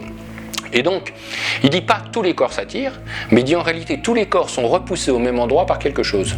Ça marche pareil. Et ça rejoint la physique moderne quand même. Parce que ça veut dire qu'il y a quelque chose qui pousse dans l'univers. On le voit avec les galaxies qui accélèrent alors qu'elles devraient ralentir. S'il y avait un Big Bang, l'énergie cinétique du départ part, mais au bout d'un moment, quand il n'y a plus d'énergie cinétique, la loi de gravitation fait que ça doit revenir. C'est pas vrai. Elles vont de plus en plus vite. Donc si elles vont de plus en plus vite, c'est qu'il y a un truc qui pousse. Aujourd'hui, on appelle ça l'énergie noire. Nous, on appelle ça la lumière. Ce qui veut dire que chacun d'entre nous, si on a un poids en vrai, c'est pas parce qu'on est attiré par la Terre, mais parce qu'on est repoussé vers la lumière. Vous voyez ? Ça marche, il y a juste un vecteur à changer. Mais ça relie la physique et la métaphysique. Parce que ça veut dire que si je suis capable de ne plus faire résistance au passage de la lumière, ben j'ai plus de poids. Ça veut pas dire que j'ai plus de masse. Donc je peux marcher sur l'eau, c'est facile. Hein. Donc, on voit cette relation entre les deux avec cette énergie qui pousse. Ce qui veut dire que cette énergie, elle parcourt l'univers. Et ce qui veut dire que cette énergie, c'est une énergie qui nous dédensifie. Donc qui est bonne pour nous, puisqu'on est dense. Et où on va la retrouver ? Ben, comme elle arrive, on va avoir des aliments, sel, soufre, mercure. Les fruits, qui sont à l'extérieur, vont être mercure. C'est-à-dire que l'énergie arrive directement dessus. Les tiges, les feuilles, vont être soufre. Et les racines vont être sel. Donc, on ne va pas les cueillir pareil, on ne va pas les manger pareil, puis ça ne va pas servir à la même chose. Puis on ne va pas les digérer pareil. Quand je prends un fruit, par exemple, étant très mercure, il est très volatile. Donc je vais le digérer très vite. Et évidemment, un fruit qui est sur l'arbre, il a son esprit. Par contre, dès que je le cueille, il perd son esprit. Donc j'ai intérêt à le manger tout de suite. Et c'est pour ça que c'est bien meilleur quand on le mange sur l'arbre que quand on l'a. Alors évidemment, une culture hydroponique, il n'y a pas d'arbre, il n'y a pas d'esprit, il y a juste de la matière. Donc, d'un point de vue de masse biologique, ça va me servir à quelque chose, mais d'un point de vue d'esprit, ça va me servir à rien. Et c'est pour ça que je vais les cueillir le matin. Et je vais les cueillir quand il n'y a pas d'eau dessus. On ne cueille jamais des plantes quand il y a de l'eau dessus. Parce que l'eau, c'est un mercure. Donc ça va pomper l'esprit. Donc évidemment, moi je vais retirer l'eau. Donc l'esprit sera dans l'eau, plus dans la plante. Donc je vais attendre qu'il n'y ait plus d'eau pour que l'esprit reste dedans. Les tiges, par contre, je vais les cueillir après-midi. Je parle d'heure solaire. Hein. Pourquoi ? Parce qu'ils sont plus denses. Et les racines, je vais les cueillir au crépuscule. Puisque l'énergie va être à l'intérieur de la Terre. Et quand je vais cueillir une racine, ça vit dans la Terre. C'est la seule chose qui est en contact en permanence avec la Terre. Ce qui veut dire que dès que je la sors, son esprit, il va se cacher dans la Terre. Et c'est pourquoi, quand on cueille une racine, on doit la laisser sur la Terre une nuit. Vous savez les paysans qui laissent les patates dessus. Vous pourrez faire l'expérience. Vous prenez 2 carottes qui sont en terre. Vous sortez les 2. Vous en laissez une sur la terre. Vous cachez pour pas que les lapins les mangent. Vous ramenez l'autre chez vous. Puis le lendemain matin, vous allez chercher l'autre carotte. Et vous goûtez les 2. Elles n'ont pas le même goût. Qu'est-ce qui s'est passé ? L'esprit qui était parti dans la terre, la première carotte, il ne revient pas dedans. Mais la deuxième carotte, quand je laisse une nuit dessus, il revient dedans. Et ça veut dire qu'à partir de ce moment-là, je vais avoir à la fois la masse, la matière, mais aussi l'esprit. Donc, ça va être complètement différent dans les goûts, dans les vertus que ça va avoir. Et c'était ça le sens du sacrifice aussi. Quand les gens sacrifient des légumes, des plantes, on dit c'est complètement idiot, le lendemain matin on revient, bah c'est là, hein. Donc les dieux ils n'ont rien mangé. Hein. Mais on peut imaginer que si ça existe, si j'étais un dieu, moi, c'est pas la matière qui m'intéresse, c'est l'esprit. Donc je mange l'esprit, puis moi quand je récupère les fruits, moi homme, je mange de la matière, mais elle n'a plus d'esprit. Et c'est pour ça que ça marche, c'est pour ça qu'il va se passer quelque chose. Donc, on va avoir des matériaux, des légumes, avec de l'esprit. Et à ce moment-là, quand on va manger, eh bien, il va se passer autre chose. Donc, on tient toujours compte de ça, de sel, soufre, mercure, quand on va avoir les aliments. Alors, ça marche aussi pour la viande, ça marche aussi pour n'importe quoi. Se pose la question du végétarisme, est-ce qu'on doit être végétarien, tout ? Non. On est équipé pour manger de la viande, on mange de la viande, on n'en a pas besoin tout le temps, par contre. On peut imaginer que notre vie, c'est une courbe de Gauss. C'est-à-dire qu'on n'est pas agité, on est agité, on n'est pas agité. Donc évidemment, quand je ne suis pas agité, je n'ai pas besoin de beaucoup de matière énergétique. Mais par contre, quand je vais être agité, je vais en avoir besoin. Puis après, quand je ne vais pas être agité, je ne vais pas en avoir besoin. Donc, mon alimentation va changer. mon comportement en fonction de qui je suis. Plus je suis capable de capter de l'énergie autrement, moins j'ai besoin d'en transformer. Parce que finalement, manger, c'est jamais que transformer de la matière en énergie. Et ce qui veut dire que si j'ai un bon rendement, d'abord biologique, j'ai pas besoin de manger beaucoup pour avoir beaucoup d'énergie. Puis après, métaphysique, si je suis capable de capter de l'énergie autrement, c'est sûr que j'ai moins besoin de manger. Donc on va voir des mystiques qui ne se nourrissent pas, par exemple. En réalité, ils se nourrissent, mais ils ne se nourrissent pas de la même manière. Et on le voit d'ailleurs, on mange moins l'été que l'hiver. On va dire, pourquoi ? Parce que c'est l'été, il fait plus chaud. Mais ça justifie rien. Ça justifie que l'été, on capte beaucoup plus d'énergie parce qu'il y en a. Donc comme je capte beaucoup plus d'énergie, d'instinct, j'ai besoin de manger des trucs plus légers puisque j'ai moins besoin de transformer de l'énergie. Et comme notre corps fonctionne par stratégie, il va se dire, je vois pas pourquoi je vais me casser la tête à faire rentrer des trucs lourds pour les digérer alors que je capte de l'énergie comme ça. Donc, on a une intelligence du corps qui va faire ça. Alors après, culturellement, on a tous les problèmes de névrose divers. Il faut que je mange, et là, ça va pas être bon pour mon organisme. Ou alors, c'est la récompense. Je fais un régime, par exemple, j'ai passé une mauvaise journée, donc j'ai le droit de manger du chocolat. Parce que j'ai passé une mauvaise journée, donc j'ai le droit à une récompense. Même si c'est pas bon pour moi. Donc, on parle toujours de la même chose. Ce regard, voir la beauté des choses. Si je vois la beauté de ma nourriture, déjà le fait de la regarder, je ne vais pas la manger comme un goinfre. Et puis instinctivement, à un moment, je vais me sentir dans un état où ça ne va pas être nécessaire. Notre corps nous le dit, il nous le dit tout de suite. Quand il est plein, il crie. Et il crie d'une manière très particulière, le nez se remplit. Ça vous arrive, vous mettez à table, puis tout d'un coup, pouf, on a le nez qui est plein. Qu'est-ce qu'on fait ? On se mouche, puis on continue à manger. On a tort. À ce moment-là, on devrait s'arrêter. C'est-à-dire que le corps a dit, ça y est, t'es plein. Alors nous, évidemment, c'est un bon repas, on ne va pas laisser ça, on va manger. Mais il nous donne des indications si on le regarde, si on l'écoute. Donc voilà le rapport que l'alchimie peut avoir avec la nourriture. On peut faire des plats curatifs. On se rend bien malade avec des plats, pourquoi on ne se rendrait pas bien avec des plats ? Et puis, il n'y a pas de règle, encore une fois, est-ce qu'on doit manger de la viande, est-ce qu'on ne doit pas manger de viande. C'est sûr qu'un animal qui est plein de soufre, c'est-à-dire parce que pour l'homme, le soufre, c'est l'émotion. Le sel, c'est son corps, le soufre, c'est l'émotion, et le mercure, c'est son esprit. Et quand on a trop de soufre, on souffre, forcément. La souffrance, le soufre en soi. Donc l'idée, ça va être de faire sortir ce soufre. On a besoin de soufre pour vivre, c'est l'agitation, mais on ne doit pas en faire trop. Parce que sinon, cette agitation se retourne contre nos organes, et on en meurt. Donc c'est pour ça qu'on utilise le souffle pour le soufre. C'est pas un hasard si ces mots sont si proches. Et le souffle est toujours sinusoïdal, parce que l'énergie dans notre monde, sans résistance, fonctionne d'une manière sinusoïdale. Si je prends un tapis, je le secoue, je peux le secouer comme je veux, il fera toujours ça, sauf s'il y a un caillou dessus. Donc l'idée, c'est utiliser le souffle, on le fait naturellement. J'ai une émotion, je pleure,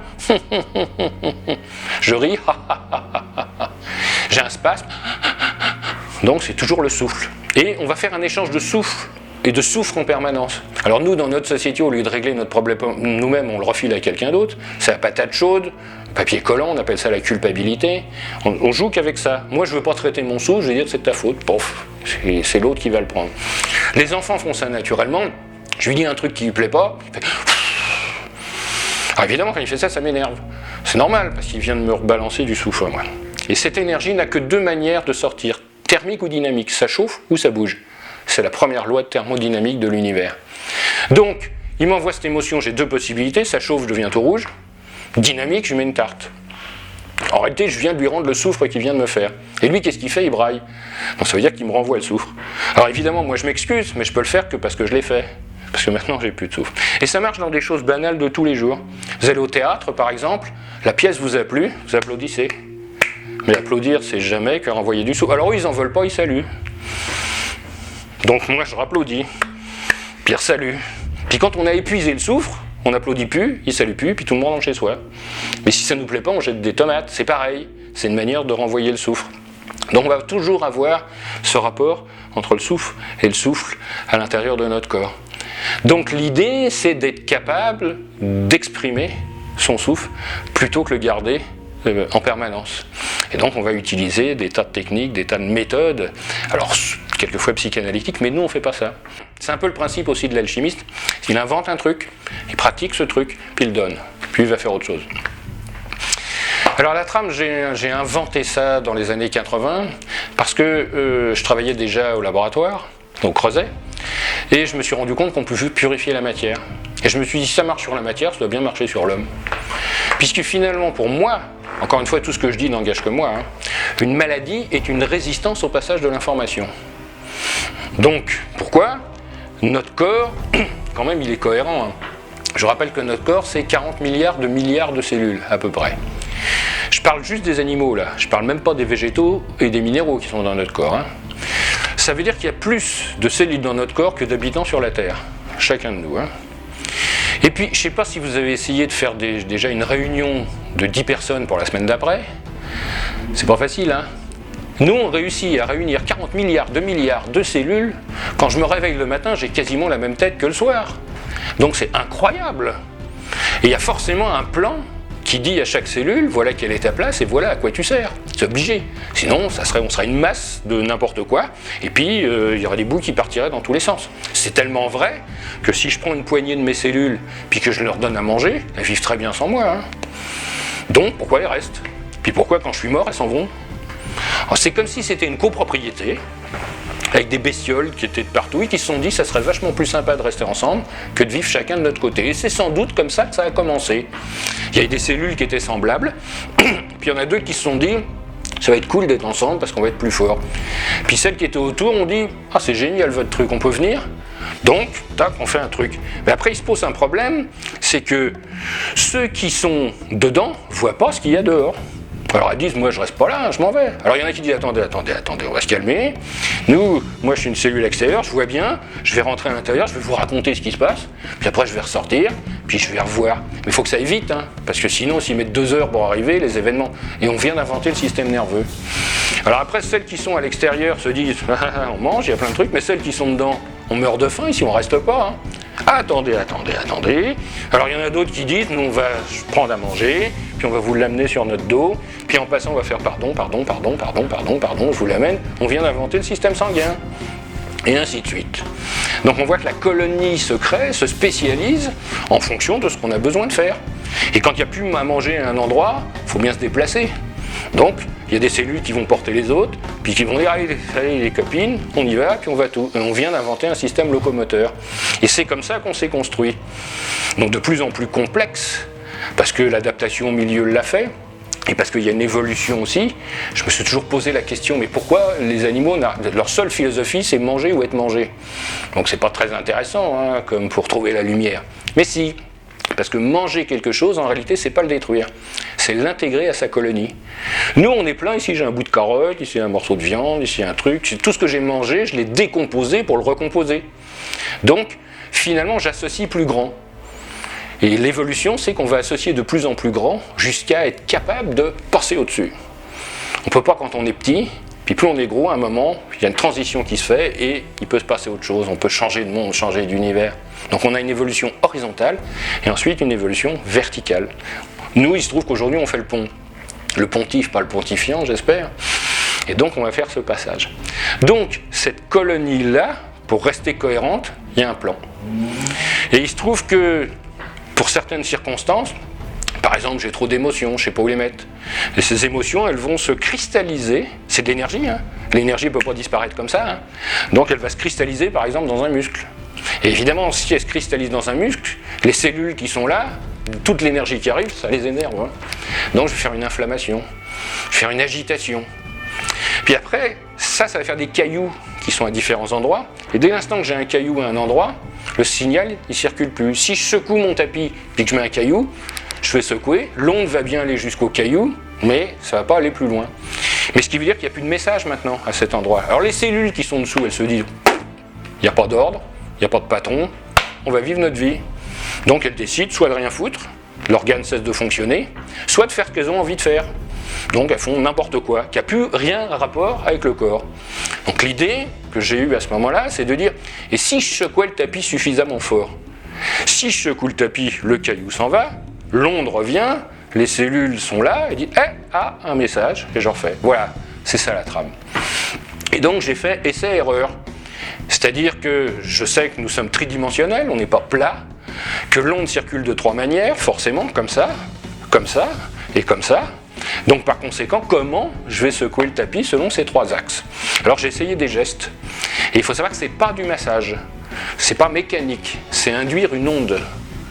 Et j'ai fait essai-erreur, il est sorti 16 gestes, au bout d'un certain nombre d'essais-erreurs, qui permettent d'agiter ces 3 axes d'une manière cohérente. C'est ça la trame. Alors évidemment, je ne l'ai pas fait pour inventer une technique thérapeutique, moi je fais de l'alchimie, hein, je connais rien d'autre. Hein. Donc les 3 œuvres à l'intérieur du corps, décomposition, recomposition, puis ça circule. Donc il y a des gestes qui permettent de décomposer le corps, il y a des gestes qui permettent de recomposer le corps, et il y a des gestes qui font que ça circule à l'intérieur. Donc, d'abord je l'ai expérimenté avec mes proches, forcément. D'ailleurs il y a des histoires croustillantes avec ça, puisque je faisais ça avec mes enfants, et ça marche, hein. C'est pas un système de croyance non plus, hein. On dit pas aux gens vous devez croire pour que ça marche, hein. C'est mécanique. Donc quand ça marche, donc j'ai mon fils qui à l'école se blesse, donc il va à l'infirmerie, et l'infirmière il fait des machins, il a toujours mal, et il lui dit mais c'est pas comme ça qu'on fait, hein. Mon père il fait pas comme ça, hein. Il fait juste 2-3 machins, puis ça y est, je suis guéri. Alors, j'ai eu de la chance de pas avoir eu les gendarmes à la maison, mais pour dire que j'ai essayé sur mes proches, puis après j'ai essayé sur les proches des proches, puis après sur les proches des proches des proches, puis après comme j'étais à l'époque, j'avais une entreprise, j'ai dit ma vie c'est pas ça quoi, moi je fais de l'alchimie, puis je vais utiliser la trame. Donc j'ai donné mon entreprise à mes employés, ils en sont pas revenus encore, je suis parti les mains dans les poches. Et puis, j'ai dit, je vais faire ça pour les gens sans savoir ni comment, ni. Puis ça s'est fait, et puis je l'ai fait pendant un certain nombre d'années, j'ai vu à peu près 20 000 patients, donc ce qui donne un peu de recul dessus. J'ai travaillé avec des hôpitaux, je ne peux pas les nommer ici, sauf aux États-Unis, où j'ai travaillé en Californie, à San Diego, parce que c'est aucun problème, dans l'université, avec des vrais tests, avec sur des dépressions installées entre 3 ou 5 ans, avec un groupe témoin, un vrai protocole, hein. Il y a une thèse de doctorat qui a été faite d'ailleurs dessus, et on s'apercevait qu'il y avait une vraie activité. Voilà, puis une fois que j'ai eu fait ça et que j'en ai eu fait pour un certain nombre d'années, j'ai dit ça va, je veux faire autre chose. Donc j'ai donné ça à des associations, une association en France et une association au Canada, et ils se débrouillent avec, et il y a aujourd'hui 400 et quelques thérapeutes qui font ça dans le monde. Alors pourquoi j'ai fait ça aussi? Parce que c'est une médecine de pauvres. Moi je travaillais pour l'Afrique, et l'idée c'était avec un acupuncteur et la trame, on traite n'importe quoi au fin fond de la jungle. Ces gens qui n'ont aucun moyen, ces gens qui n'ont aucune structure, là, juste les mains, et rien d'autre. L'acupuncteur, juste ses aiguilles, et rien d'autre. Et on traite, je ne vais pas dire tout, quelqu'un se coupe un bras, il ne faut pas rêver non plus. Mais disons qu'on traite beaucoup de choses. C'est pas de la magie, c'est pas une croyance, c'est mécanique. Donc ça marche. Ça marche sur les animaux. On peut pas négocier avec un animal, il a mal quelque part, on le fait t'as plus mal, ça marche pas. Donc ça marche sur les enfants. Les enfants, on peut pas négocier non plus avec. S'il a mal quelque part, on peut lui dire t'as plus mal. Non. Puis ils se rendent compte qu'il se passe quelque chose. Donc ça a été ma première motivation. Et ça marche. Parce qu'on allait les mains dans les poches, les gens avaient un problème, on pouvait régler le problème. Attention, en aucun cas ça veut dire qu'il ne faut pas utiliser la médecine, qu'il ne faut pas utiliser la chirurgie, qu'il ne faut pas utiliser les antibiotiques. Nous, tous en train de râler, on est tous New Age, machin, sur les trucs, mais je veux dire que moi j'ai un bras coupé, je suis content de trouver la chirurgie. J'ai une infection, tant pis, je prendrai des antibiotiques, parce qu'on n'éteint pas un feu de barbecue comme un feu de forêt. Donc qu'il y ait une synergie. C'est intéressant, mais on ne peut pas devenir dogmatique en disant d'un coup « Ah, ça y est, j'ai inventé un truc, arrêtez tout le reste parce que c'est la panacée. » Non, ça fonctionne en synergie. Et ça m'est arrivé d'utiliser la trame en post-opératoire ou en pré-opératoire pour préparer le terrain, pour que la personne soit décontractée, pour qu'elle soit détoxifiée, par exemple pour éliminer les effets d'une anesthésie générale. Le produit qu'on utilise, il faut 1 an à peu près pour l'éliminer. Quand on va faire une trame, effectivement on l'élimine plus vite. La chimio, par exemple, on résiste beaucoup plus à une chimio après être passé à ces techniques. Mais ça ne veut pas dire qu'il ne faut pas faire de chimio. Chacun fait ce qu'il veut, je veux dire, personne, si c'est ses compétences, c'est pas ses compétences, ne peut dire faut faire ou faut pas faire ça. Et je comprends parfaitement les médecins qui râlent quand ils ont fait 10 ans d'études, et puis il y a un type qui a fait un stage de 3 jours, et qui peut se prétendre de faire la même chose. Il y a quand même un problème. Donc, mais par contre, l'autre côté ne doit pas être dogmatique non plus, en disant, il y a peut-être des techniques qui semblent être, qu'on appelle douces, ce qui est toujours un peu bizarre, vous savez, on dit on traite avec les plantes, c'est de la médecine douce. Non, pas du tout, on peut parfaitement tuer les gens avec des plantes, il n'y a aucun problème. Donc il n'y a pas de doux, il n'y a pas de dur, il y a seulement ce qui est adapté au moment. Donc, voilà pourquoi j'ai fait la trame, voilà comment j'ai fait la trame, et puis voilà comment elle est exploitée. Alors, comment se lancer dans la voie royale sans faire d'expérience? Est-ce qu'il y a des livres? Alors, il faut partir du principe que l'alchimie est une tradition orale. Donc, par conséquent, 99 des vraies choses dites sont transmises de bouche à oreille. Alors oui, il y a des livres, mais il y a deux types de livres. Il y a soit des pense-bêtes pour ceux qui savent, soit un fatras de n'importe quoi écrit par ceux qui ne savent pas. Il y a des livres anciens qui sont nuls, Faut pas croire que parce que c'est ancien, ils ont compris quelque chose. Il y a aussi des ânes anciens. Donc on peut tomber sur des livres qui racontent n'importe quoi. Et puis il y a des gens aussi qui ont écrit des livres. Moi je suis aujourd'hui convaincu que les livres d'alchimie ne sont pas faits pour apprendre l'alchimie, mais ils sont faits pour nous mettre dans un état où on peut recevoir quelque chose. Ça veut souvent rien dire. La pratique d'un livre d'alchimie, il y a peut-être 10 lignes, en vrai. Mais l'ambiance, les symboles, la sensation fait que, waouh, tiens, il se passe un truc. Et c'est le plus important. Pour moi, c'est vraiment ce à quoi ça sert. Alors, pour faire de l'alchimie, il faut s'entendre sur le terme. Il y a 3 possibilités. Il y a des gens qui parlent d'alchimie, il y a des gens qui font de l'alchimie, puis il y a des alchimistes. C'est pas les mêmes. Donc c'est un peu comme tout, Et là, on peut s'intéresser à l'alchimie d'un point de vue culturel. Tiens, c'est une tradition, tiens, ils ont fait des trucs, ils ont inventé des trucs sympas. Parce que c'est vrai, mais souvent, c'est un peu croustillant raconter l'histoire. Quand les alchimistes chinois, il y a un problème avec l'alchimie, c'est qu'on doit chauffer par moment à très haute température. Et ils tout font. Donc ils ont essayé n'importe quoi. Puis un jour, ils sont tombés sur une terre qui, au lieu de fondre, s'est vitrifiée. Ils venaient d'inventer la porcelaine. Et donc, ils ont laissé la porcelaine à l'humanité, mais c'est pas ce qu'ils cherchaient. Ils sont tombés dessus. Bon, ça, c'est des histoires d'alchimie qui sont intéressantes, mais c'est connexe. C'est pas de l'alchimie.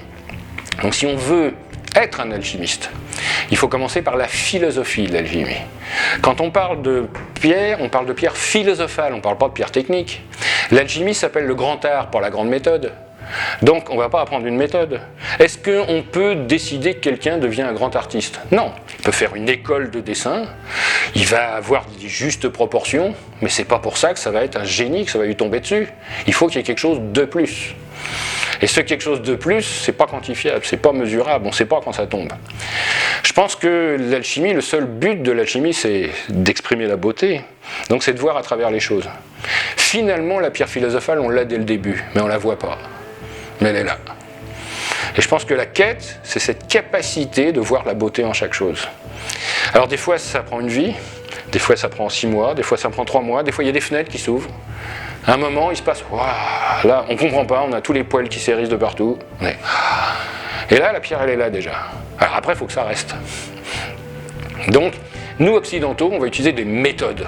Parce qu'on a besoin de méthodes, nous. Il faut que ça marche. J'investis, il faut que j'ai un retour. Alors que les orientaux, les extrêmes orientaux, pas du tout. Ils peuvent être dans la contemplation. Nous, on s'ennuie très vite. Et celui qui s'ennuie est ennuyé. Forcément. Donc, on est des boulimiques. Il faut qu'on remplisse. Il faut qu'il y ait des trucs. Il faut qu'il y ait des machins. Alors que c'est le contraire. Et on doit apprendre, je pense, à s'arrêter et à regarder. C'est ça l'alchimie, c'est rien d'autre finalement. C'est pour ça que souvent ceux qui font l'alchimie font aussi un pèlerinage, le pèlerinage de Saint-Jacques. On le fait pour des tas de raisons. Il y a des gens qui font pour des raisons religieuses, il y en a qui font pour l'exploit, il y en a qui font pour oublier quelque chose, il y en a. Mais je pense que le but de ce pèlerinage, c'est d'apprendre à regarder. C'est tout. Et rien d'autre. Celui qui se dit, moi je vais faire 30 km par jour jusqu'au bout, il peut rester chez lui. Il fait ça sur un tapis, ça va marcher pareil. Celui qui part comme ça et qui dit, je vais faire 30 km par jour, puis un moment, il voit un endroit, il fait, waouh, puis il s'assoit, ça y est, il a fait un pas sur le chemin. Et puis il continue son chemin, puis en Espagne, il y a un endroit, il y a un arbre, presque minéral. Puis devant, il y a des petits vieux qui sont comme ça. Puis cet arbre, il s'appelle la porte du temps. Puis quand on passe là, on ne mesure plus le temps de la même manière. Ah, on a fait un chemin. Puis après on continue, on arrive à une ville qui s'appelle Noia. Et Noia, c'est le féminin de Noé. C'est là où est l'arche. L'arche, c'est le lien, finalement. Et là, il y a un cimetière avec des tombes où rien n'est marqué. Et on met son nom dessus. C'est quelque chose quand même, mettre son nom à soi sur une tombe, voir son nom sur une tombe. Il se passe un truc, hein. Là on se dépouille. D'ailleurs c'est un pèlerin, le pèlerin c'est celui qui se pèle, qui retire ses peaux. C'est le chemin qu'on indique. Et une fois qu'on a fait ça, on fait comme Merlin, on arrive au bout du pèlerinage qui n'est pas Saint-Jacques, puisque souvenez-vous du début de la coquille Saint-Jacques, on trouve des coquilles où il y a la mer, hein. Et la mer, c'est à l'endroit où la terre se finit, à Fisterra. Comme le Finistère, même endroit. Là on s'assoit et on regarde juste le soleil descendre dans l'eau, c'est fini. C'est là la fin du pèlerinage. D'ailleurs la borne zéro du pèlerinage elle est là, elle n'est pas à Saint-Jacques. Et quand on est là, on est immobile, silencieux, aligné, on a trouvé la pierre. Tout ça c'est l'alchimie. L'alchimie c'est la contemplation. La matière finalement c'est juste quelque chose pour perdre notre agitation. Quand je travaille sur mon creuseuil qui bouillonne, est-ce que c'est le métal qui bouillonne ou est-ce que c'est moi qui bouillonne à travers lui?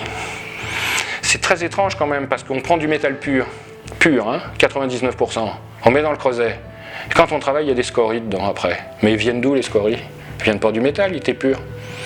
Donc on peut imaginer qu'on purifie le métal, puis qu'après on se purifie soi-même. Parce que ça se passe pas bien, hein. Faut pas croire que l'alchimiste, ça va être génial, ça va être merveilleux, ça va se passer tout le temps. On imagine ça. Vous savez, c'est comme quand on voit, je sais pas, un peintre en train de peindre, et qu'on le voit, ça a l'air simple, ça a l'air beau. Et puis on se dit, oh, c'est génial! Oh, je rentre chez moi, j'achète une palette, des machins, je fais tout. Puis moi, quand je commence, ça fait pas pareil. Donc généralement, je revends tout 2 jours après. Mais l'alchimie, ça va être la même chose.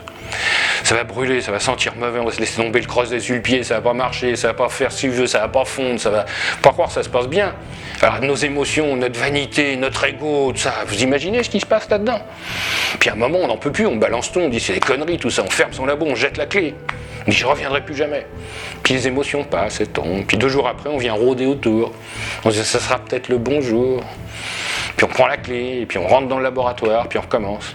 Et on recommence, et on recommence, et on recommence, et on fait 1000 fois la même opération. Et si on n'attend rien, on trouve tout. Mais si on attend quelque chose, on ne pourra trouver que ce qu'on attend. Donc tout ça, c'est l'alchimie. Le vrai secret de l'alchimie, c'est qu'il n'y en a pas. C'est apprenez à contempler. C'est une école de contemplation. C'est une école de trouver la beauté du monde, la beauté des autres. De cesser de se couper des autres, de cesser de se couper du monde. Vous ne pouvez pas savoir quel bonheur total c'est de regarder les gens. Généralement, on se repousse des gens. Ah, il est moche, ah, il n'est pas comme moi, il fait du bruit, ils sont mauvais. Mais quand on les regarde en vrai, c'est pas vrai ça. C'est une illusion. Les gens sont beaux. Quand on prend la peine de les regarder, ils sont beaux. Quand on prend la peine de regarder les objets, tout est beau. Alors c'est l'extase en permanence. Et puis tout est beau. Je n'ai pas besoin de courir après les choses, puisque tout est beau. Je n'ai pas besoin d'aller au bout du monde, puisque ici, tout est beau. Donc c'est ça, l'alchimie. Donc vous voulez faire de l'alchimie, regardez. Percez, vous verrez. Persévérez. Regardez la beauté du monde. Regardez la beauté des gens. Nous, on n'arrête pas de nous dire que ce monde est affreux, qu'on va tous mourir, mais c'est pas parce qu'on nous le dit que c'est vrai. Quand on voit les informations, bien sûr qu'il y a des trucs horribles, il y a toujours eu des trucs horribles, sauf que maintenant on les voit. Ça veut dire qu'aujourd'hui, on partage le stress du monde entier. Comment voulez-vous qu'on s'en remette? Quand on vivait dans un lieu et qu'on avait le problème avec ses voisins, avec la vache du voisin, des trucs comme ça, c'était gérable. Mais là, il y a une catastrophe à l'autre bout du monde, on nous la montre. Bon, on ne peut pas s'en sortir. C'est malheureux, c'est triste, c'est affreux, mais ça ne nous regarde pas. Qu'est-ce qu'on y fait? On ne fait rien d'ailleurs. C'est les gens qui sont sur place, qui doivent que, bien sûr qu'on peut aider, bien sûr qu'on peut avoir de la compassion, mais on n'y peut rien. Donc comment voulez-vous gérer tout ça? C'est impossible. Donc la clé, c'est vraiment, faisons ce qu'il y a autour, soyons bienfaisants. C'est tellement simple, un sourire à quelqu'un, ça coûte rien du tout. Regardez quelqu'un, quand quelqu'un vous bouscule, il a des raisons de le faire. Lui, il est dans son truc. Il n'est pas méchant. Je veux dire, ça ne veut pas dire que ça excuse tout, hein, mais ça veut dire qu'on pardonne tout. Pardonner, c'est donner une part. Mais il y a des choses qui sont inexcusables. Je veux dire, s'il y a des gens qui agressent quelqu'un, je ferai ce que je peux pour. Si on m'agresse, si on agresse ma famille, s'il y a des choses qui sont... C'est évident, c'est pas non plus on aime tout le monde, New Age et tout, c'est pas du tout ça, c'est pas de ça que je parle. C'est vraiment ce fait qu'il suffit de rien pour être heureux dans ce monde. De rien. Voir, regarder, juste ça. Se regarder, hein, c'est hallucinant comme on ne fait plus. Donc ça coûte rien. Ça coûte rien, il y a un émerveillement dans chaque chose. Ça c'est aussi quelque chose d'important, vous voulez faire de l'alchimie, c'est retrouver sa faculté d'émerveillement. On dit en alchimie, travail de femme et jeu d'enfant. Ça veut dire que on arrive dans ce monde, on doit être comme un enfant. On dit waouh, on est un touriste, on arrive là, pouf, comme sur une autre planète, et puis on se dit ah j'ai jamais vu ça, ah j'ai jamais regardé ça. Alors on a l'air un peu nono, hein, parce qu'on est comme ça un peu béat partout, mais c'est communicatif en plus. Hein. C'est forcément communicatif. Donc voilà. Et comme disent les soufis, n'écoutez aucun conseil, même celui-là.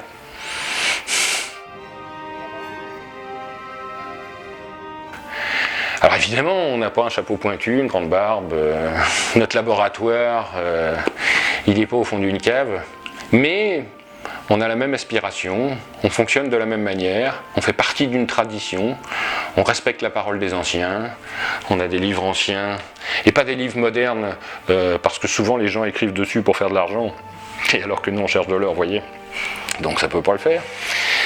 Donc souvent c'est des ignorants. En réalité, bon je dis ça, je suis méchant, c'est pas vrai, mais souvent les livres d'alchimie aujourd'hui, c'est des historiens de l'alchimie qui écrivent des livres. Mais ils font pas d'alchimie. Alors pour eux ça n'existe pas.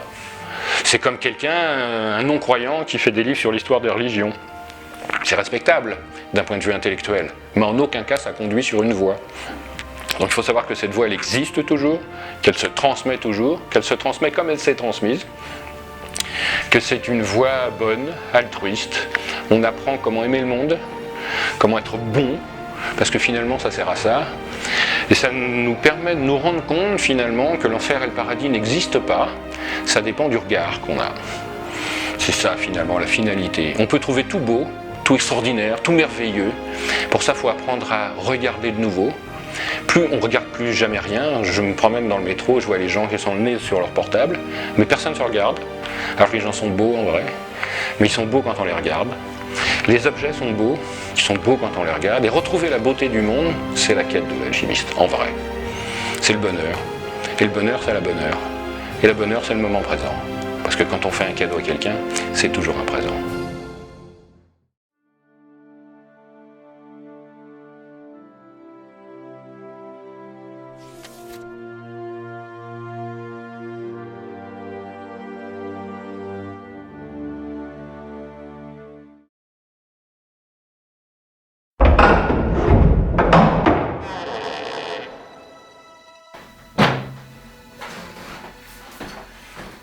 Voilà, c'est le Mutus Liber, donc le livre muet de l'alchimie, qui est tout le mode d'emploi du grand œuvre, mais évidemment décrit d'une manière allégorique. Alors ça, c'est l'édition de 1702. Original, bien sûr. C'est un des 3 exemplaires qui existent au monde. Il y a une autre édition de 1677, qui est celle de La Rochelle. Donc on s'aperçoit aussi de quelque chose de fondamental, c'est que bien qu'elle soit numérotée, c'est pas l'ordre des pages. C'est-à-dire qu'on a décidé finalement de brouiller un petit peu les pistes en mettant un ordre qui n'était pas le bon ordre. Alors il est évident que je ne vais pas vous donner le bon, puisque ça fait partie de la recherche, mais il faut savoir que c'est pas l'ordre. Autre chose aussi, c'est que tout a de l'importance. Le nombre d'étoiles par exemple qu'il y a ici, rien n'est au hasard. Le fait que ça soit ouvert ici puis qu'on voit un croissant de lune, c'est pas au hasard. Les références ici qu'on a des textes sacrés, sur la Bible, la Genèse et autres, c'est pas non plus un hasard. Donc il faut regarder très précisément ces gravures pour avoir un peu le sens. On voit ici par exemple les boutons de rose, on a un qui est vers le bas, un qui est face à nous, c'est pas non plus au hasard. Alors après il y a d'autres styles de représentation comme celle-là, où là on voit en bas 2 personnages en train de travailler sur le four ici, et finalement on voit que la même forme ici se retrouve là. Donc finalement, ce qui se passe dans le ballon, c'est imagé ici. Ça, c'est ce qui se passe à l'intérieur. On voit ici Neptune ou Poséidon avec un trident, on voit ici un personnage qui porte une lune, un personnage qui porte un soleil. Donc on voit que finalement Neptune représentant l'eau, représentant le feu caché dans l'eau. Donc ça c'est des allégories qui vont nous donner un mode d'emploi. Remarquez qu'il n'y a qu'un seul soleil puis qu'il est bien content. Là on a un résumé un petit peu de toute l'œuvre. On voit des phases successives de ce qui se passe.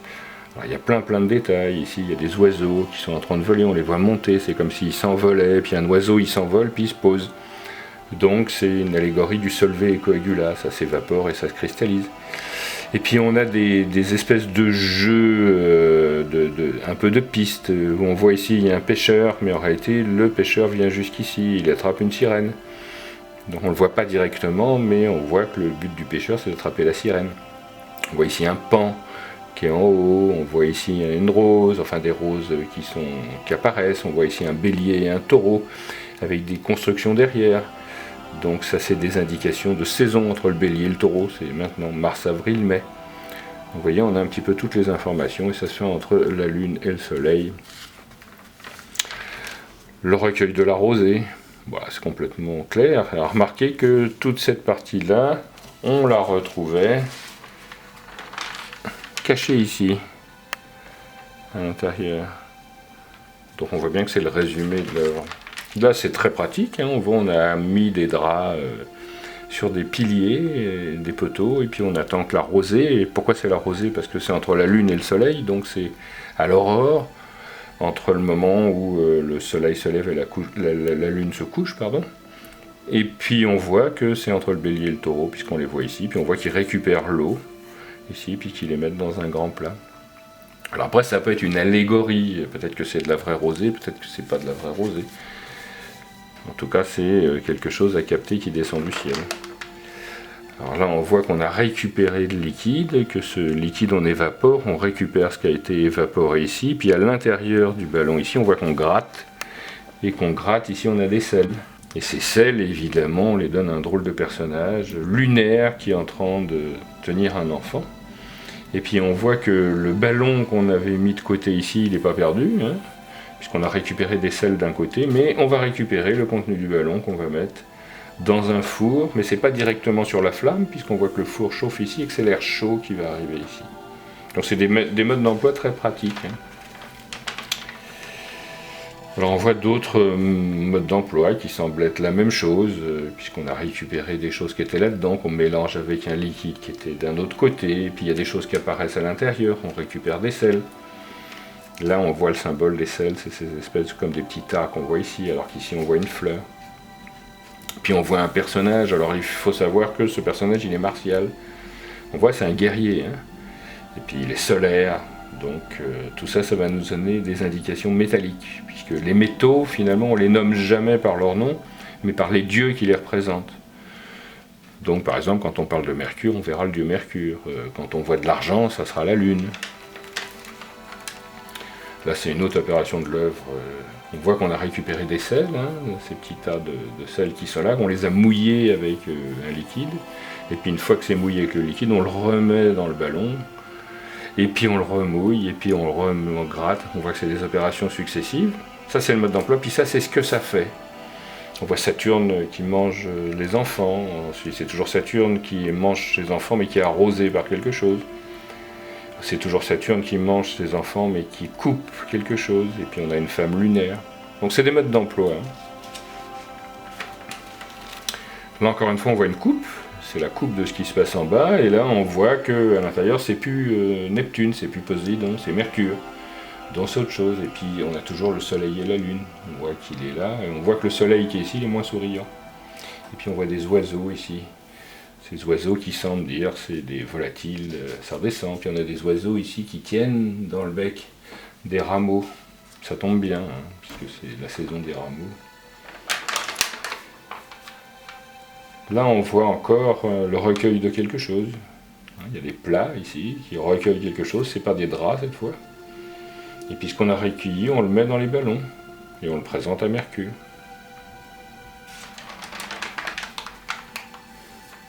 Là on voit qu'on mélange des sels, j'ai un sel d'une nature, un sel d'une autre nature, on nous montre ici qu'il faut mettre les deux, on met les deux à l'intérieur de quelque chose, et on va lutter, c'est-à-dire qu'on ferme d'une manière hermétique. On voit qu'on chauffe cette partie, on le voit souffler dessus, c'est comme un tube de verre, hein.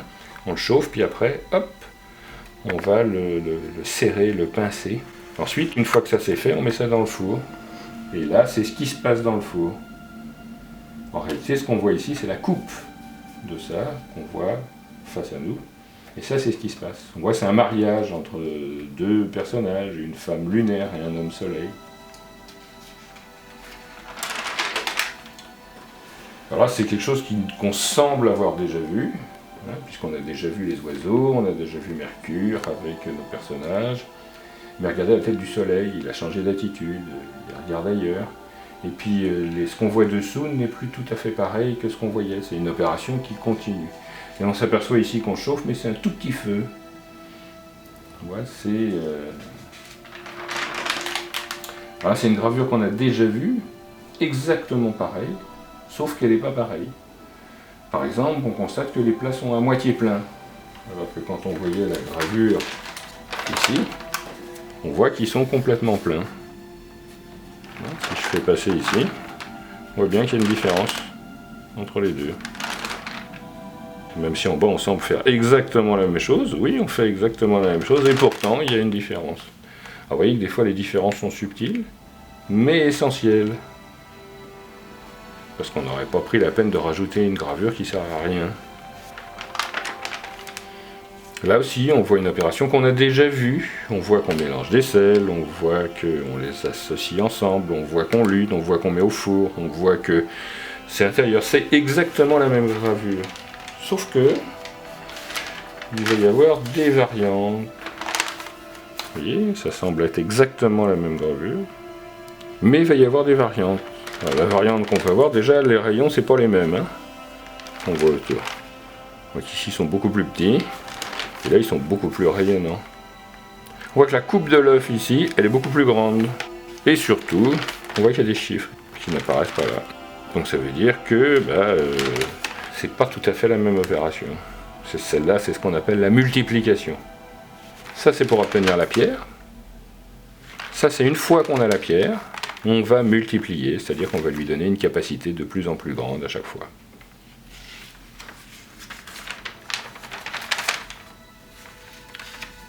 Là, c'est vraiment l'obtention, la fin de l'œuvre. Ici, on voit 3 feux, on voit 3 opérations qu'on est en train de faire ici. D'une manière bien précise, puis on voit ce qui se passe à l'intérieur de ce creuset. Là, on voit qu'on est sur un feu vif. Et puis on nous dit combien de temps ça va durer, parce que les petits signes qu'on voit ici, là, c'est des significations de nuit ou de jour. Si c'est en bas, c'est des nuits, si c'est en haut, c'est des jours. Donc là, on nous parle de 3 nuits. 3 nuits philosophiques. Alors une nuit philosophique, c'est quand ça passe du jour à la nuit, donc quand ça passe du clair au sombre. Et puis ici, on voit quelque chose de très particulier qui est à l'intérieur de notre ballon. On a un sel qu'on a tamisé d'un côté, un sel qu'on a tamisé de l'autre côté. On les a associés ici au milieu par le feu, puisqu'on a une pince là. Et on voit qu'on a le symbole du mercure, mais il y a un rond avec un point dedans, qui est le symbole de l'or. Donc, et puis dessous, il est marqué des choses intéressantes. Hein. Aura, qu'on voit léguer, léguer, léguer, reléguer, labora et invenies. Donc prix, et puis, il se passe relie, relie, lit ou relie, on l'entend comme on veut. Hein. Est-ce que c'est lire ou est-ce que c'est lier? Travail, labora, et invenies et invente. Il se passera quelque chose.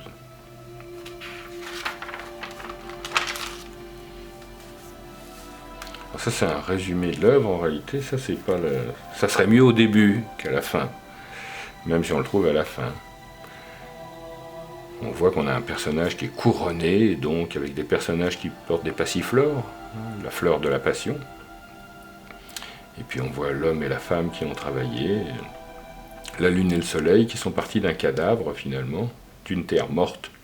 Et quand on met des lauriers, c'est parce que l'or y est, on entend la musique. Donc ça veut dire que la lumière y est à l'intérieur. À remarquer que par rapport au premier, il n'y a pas de bouton aussi de rose. Hein. Je regarde la première page ici.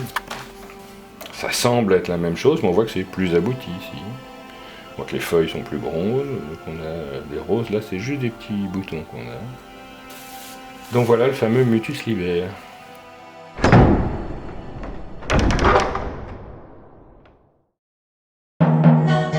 Le Chou Brave, c'est un magazine trimestriel numérique et une chaîne TV Internet abordant des thèmes liés à l'alimentation vivante, la santé, l'éducation, l'agriculture, les énergies alternatives et tout ce qui concerne la vie, la nature et l'homme. Des e-books de recettes crues sont à télécharger sur le site internet du Chou Brave. Le nouveau livre papier de 59 recettes crues pour tous les goûts, se commande également sur le site. Retrouvez-nous en ligne et dans les salons ou congrès auxquels nous participons. À très vite!